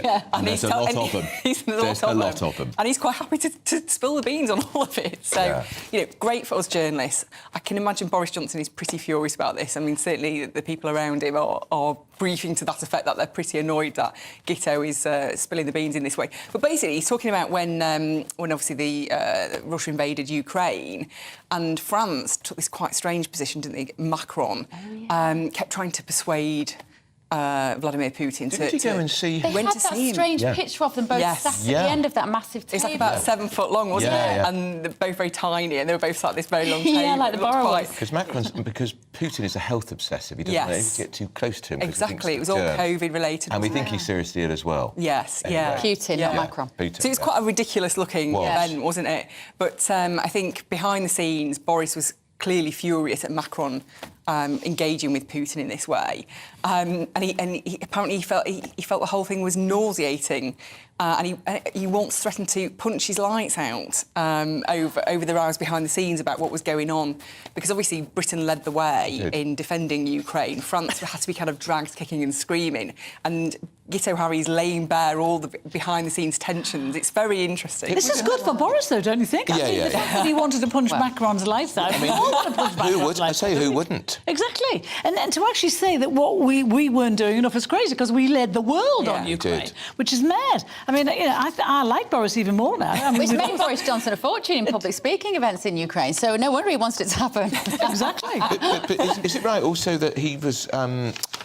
He didn't like people saying he wasn't doing enough for refugees. Yeah, I think he felt personally... Is he talking about the Ukrainian ones? Which again, we led the way on that, didn't we led the way on everything, I mean, and Boris pressurising the rest of Europe and indeed America to supply weapons. That's the reason that a lot of them did it out of guilt, really, because we had done it already, and Boris was pressurising them too. So what's he like, Gito Harry? What kind of character is he? Very good fun. Yes. Yeah, very good fun. Yes. He's Welsh. He used to date Fionn Hague, who then married William Hague many years ago. Did he really? Yes, he did. Well, yes, he did. So you know all the time. And he's great fun. And then he went to work in the commercial sector, made a lot of money. Right. We were quite surprised when he went back to work in Number 10 for Boris. Well, he'd been quite critical publicly of Boris, and in the intervening period between working for him as mayor and then going back to work for him as prime minister. But I mean, journalists, we certainly miss him greatly, because he was very, very what's his relationship with Boris Johnson like now? Getting worse by the day? I don't think it'd be too good. And because he's an ex-BBC hack, so he was a political correspondent. I knew him in the lobby when I was there for the Times and the Telegraph, and so he knows his way round the media jungle. And he was a little bit indiscreet, which is what you like. A little bit. I mean, very, very indiscreet. Yeah, that's what you need. Because some of the media guys who advise prime ministers tell you nothing. Yes, of course, we know it. But Gito was good, and you can just believe all this. Yeah. I mean, he was there, witness to it all. So, but it makes me like Boris even more. I mean, the country would be right behind him if he punched Macron. And because he was there right to the end, wasn't he? As I recall. All through Partygate and fascinating. He made the call to inform Chris Mason on the BBC that Boris was about to quit. And that's quite a big call to make, isn't it? To announce that the Prime Minister's about to quit. Yeah, particularly he'd hold up in Number 10 for several days. We thought he was doing a Trump. And was always saying he wasn't going anywhere, but then he thought the writing was on the wall. And he hasn't written a book, though, has he? No, I'm sure one's going to come, though. So he has a podcast where he talks about each week, we get a bit more detail, and it's great stuff. So. Right, Carol, this is the massive cost of obesity to the NHS is revealed. We've known this for many decades now. Bev, the thing about this study, it's the first of its kind. It's been carried out by Imperial College London, but it's huge, and it's what they're saying is basically obesity is costing the NHS £14 billion a year. 40? 14 billion pounds a year. And they've actually broken it down. They interviewed something like 2.3 million people over a period of 10 years. And they're saying there that obese people cost the NHS twice as much. I mean, this is laid bare now, this is real. And they're saying that if you're a healthy person, if you're not an overweight person, you on average in a year, it's 638 quid to look after you. If you're an obese person, that figure almost doubles to £1,375, which is massive. And this study is also saying 2 in 3 Brits are now obese or overweight.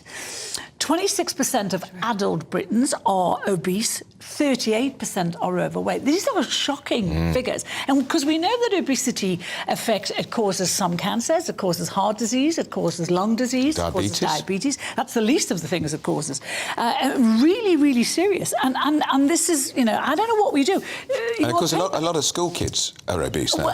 But interestingly, they haven't given the figures for kids. But it's interesting, your paper today, Piers, does one of those lists that says what 14 billion quid could pay for. Yeah. It's the annual budget of 14 large hospitals. Good Lord. It would pay for 1.25 million hip replacements, 391,000 new nurses, 97,850 ambulances, and it's a fifth of the annual health bill for the whole health service. So this is shocking. Really it is really shocking. It used to be fags we used to worry about Yeah. as we were growing up. Yeah, but now that lung cancer was the big problem, but this has overtaken it. This has overtaken it to the point where, a lot of cancers now are caused by obesity. Yeah. We're just talking to someone, one of the ladies who works with you guys outside, and she used to be, what do you call it? Midwife. A midwife. Yeah. And she was saying that obese people having babies, it's really dangerous. Yeah. It can cause real problems. And it's the same with operations. You can die in an operation. And is it because we're eating the wrong food, Sam? Oh. The processed food? Or too much food? Complicated things, isn't it? Yeah. It's like how you deal with it. I don't know, because you can go down the sin tax route of whacking up the taxes on sugary foods, but ultimately people know what's good for you and what's bad for you. It's more complicated than that, isn't it? People still choose to eat the wrong things or don't do enough exercise. Yeah. And we have an emotional relationship to food. Everybody does, don't they? Even people who eat healthily and well, we still comfort eat or we reward eat. But it's the sugar and salt in some of the food. I mean, I've stopped buying lattes in these coffee shops. That's because you're tight, Piers. No, it's because how many spoonfuls of sugar are in them. It's massive. I mean, a latte is like a meal. It's like the calories of a full meal. Yeah. It's crazy. And I was stunned, actually. Yeah. And I thought, that's a weekly treat, but it has to go. But part of the problem is, we pander a lot to obesity, I think, and I can say this as a fat person who's veered between a size 12, a long time ago, to a size 22. Was a long time ago. It was a long time ago. To a size 22. But you're not a size 22 now. No, I'm not. And actually, I've lost a couple of stones in the past couple of months. But the thing about being overweight now, people pander to it. Doctors are not allowed to say to people, you have to lose weight. They can't say you're fat because it's upsetting. Well, it's more upsetting if you have a heart attack when you're 40. That's much more upsetting.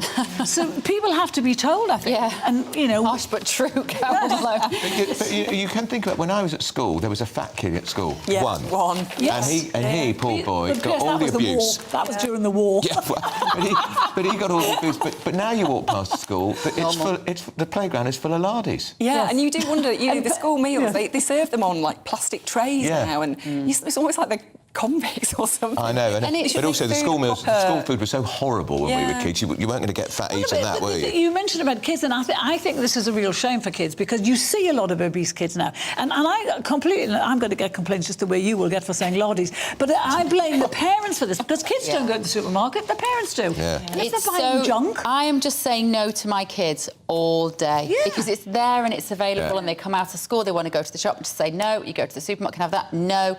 And sadly, a lot of parents for whatever reason, don't feel they can say no to their kids. But baby, if I had £1 for the times I've written stories or I've discussed it on the radio, television, why we shouldn't have fast food stores near schools, they're still there, and you see it, and they're rammed with school kids in lunchtime and on the way home. Well, look what happened as well. There was what was that school? And was it in Yorkshire somewhere where they tried to change the school dinners? It was in Jamie Oliver when he was trying the school dinners thing. And the parents were turning up at the school gates with chips and fish and stuff like that. I know. Well, I think that actually, meals should be treated in a kind of a proper way. Kids should be taught how to eat properly. So you don't eat your school meal on a plastic tray. You eat it on a proper plate. Nice and full. It's got vegetables, proper home-cooked food, not turkey Twizzlers. Treat meals in a proper way. You educate kids into how to eat. And have water with it, not a fizzy drink. They're always snacking. That was the other thing as well. When we were kids, fizzy drinks were high days and holidays. Well, they were. And have you ever put a coin into a fizzy drink? No. And watch what happens to the coin. A filthy coin is suddenly clean in 10 minutes. That's because of the chemicals in there. What's it doing to your insides? Well, what's it doing to your teeth? And the biggest reason for hospitalisation of children is teeth extraction. Right, Sam, ministers accused of giving handouts to criminals as they were given taxpayer cash to return following conviction. What? Oh, this is a scandal. So it's a £1,500 sweetener that Telegraph describes it as. Honestly. It's actually supposed to be a way of saving money. It's the biggest foreign prisoner population is made up of Albanians, and so the government's trying to find a way of dealing with this. Yeah, you kick them out. Yeah. Well, they're going to kick them out, Piers. What they want to do is kick them out. They will cut the last year of your sentence, send you back to Albania, give you £1,500 as long as you don't come back. So how do they stop them coming back? I don't know. This is the thing, because actually, if they're coming back on small boats, you can't police that. And where do they get the 1,500 figure from? So we're bribing criminals to leave our country to not come back. And that's if they are convicted and they're in prison. They're in prison. So it would cost us a lot more than that to keep them in prison. Yeah, so I think that the figures are that it's about £10,000 a year to keep somebody in an Albanian prison, but it's about £57,000 for a serious criminal. And they're saying that the murderers, Sam, there's about 18 or 19 murderers in jail here. That would cost over a lifetime £1.9 million to keep them in prison here. Yeah. And we pay that. That's taxpayers paying that bill. But it is astonishing how they think it's a good idea to give an Albanian... I saw a stat last week which really shocked me. It said 70% of Albanians who come here have committed a crime within their first few months of being here. And we see that there's nearly 2,000 of them in prison. 70% of them who come here. Because a lot of them being brought on the boats now are being brought by... It's traffickers, but it's Albanian gangsters who are organising the crossings. So they're getting them here to literally commit crimes. But to bribe and to say that they're going to go... They just have to promise never to come back. But you can imagine people watching this programme, listening to this programme today, who are struggling to pay their gas and electric bill, and they're hearing we're putting £1,500 cash in the hands of some scally Albanian convict to clear off with no guarantee he's not going to come back. That's the thing. I think people perhaps wouldn't mind so much if we definitely knew they weren't going to come back. Never going to come back. But if they're going to use that money to then jump on a boat and come back, that's the problem, isn't it? No wonder people think we're a soft touch. We are. It'll be interesting to see the lefty lawyers turn out to try and stop the flights back, won't it? These ones of the criminals. Carol, Holly Willoughby, Philip Schofield, we don't particularly like to talk about them on this show. We don't know who they are. Did she go and see the King? She went to see the King yesterday, and the thing was, she left the programme about an hour before it ended, and she gave Phil a very awkward kiss. But I would think she'd be very relieved to get out of the studio, because it's been looking so bad over the past few days. I'm kind of hoping he's going to go soon. I really do. Well, the viewing figures are collapsing because I think they're all turning over to watch us. I think that they lost 170,000 yesterday, so hopefully they came watching to us. Yeah, hopefully. So she looked pretty good, though, didn't she, at the She Palace? always looks good. Yeah, I mean, that's the point of her. She always looks plumb and fabulous. Yeah. And she's lovely, and I think, I couldn't be happier at this, because, Schofield's made a lot of enemies over the years. And he's been making £2 million a year for the last 14 years, and he's made enemies and not been the nicest of people. So this couldn't happen, for me, it couldn't happen to a nicer bloke, really. The big fallout, his brother is a convicted paedophile, abusing a teenage boy. Yes. And he's being sentenced tomorrow. Yes. Philip Schofield was told about it. And he disowned him. And disowned him eventually, but didn't do much with the information, did he? No, he didn't. And it'll be interesting to see. I mean, ITV, I think, one shut of him now. I think, there comes a time with somebody, they just look like they're poison. They do. Toxic, and it's he. I think he is at that moment. They look tired, whereas we look bright and fresh and shiny. So if you like what we do, tell your mates, turn over at this time of the day, and you'll get us, and you'll get the fabulous Sam List, you'll get the fabulous Carol Malone. And we've come to the end of our show for a... Well, Carol Malone's fabulous some of the time. Not all the time. You're fabulous all the time. Right, coming up next today on GB News, it is GB News Live with Mark Longhurst. Have a great weekend. We'll see you Monday. See you. Hello again, it's Aidan McGibbon here with your GB News forecast, brought to you by the Met Office. Another warm, sunny day for many of us. The best of the sunshine in the south, although odd shower will develop in places. However, further north there is a thicker cloud, and for the far northwest, some drizzle. We've seen a damp start to the day for the north of Scotland, with weather fronts cruising through here, and a cold front arriving later will provide some more persistent rain and drizzle for the Western Isles into the Northwest Highlands, and then later on for western parts of Northern Ireland. So thicker cloud for Northern Ireland and Scotland, and some areas of cloud further south across England and Wales, but it's here where we'll see some decent sunny spells.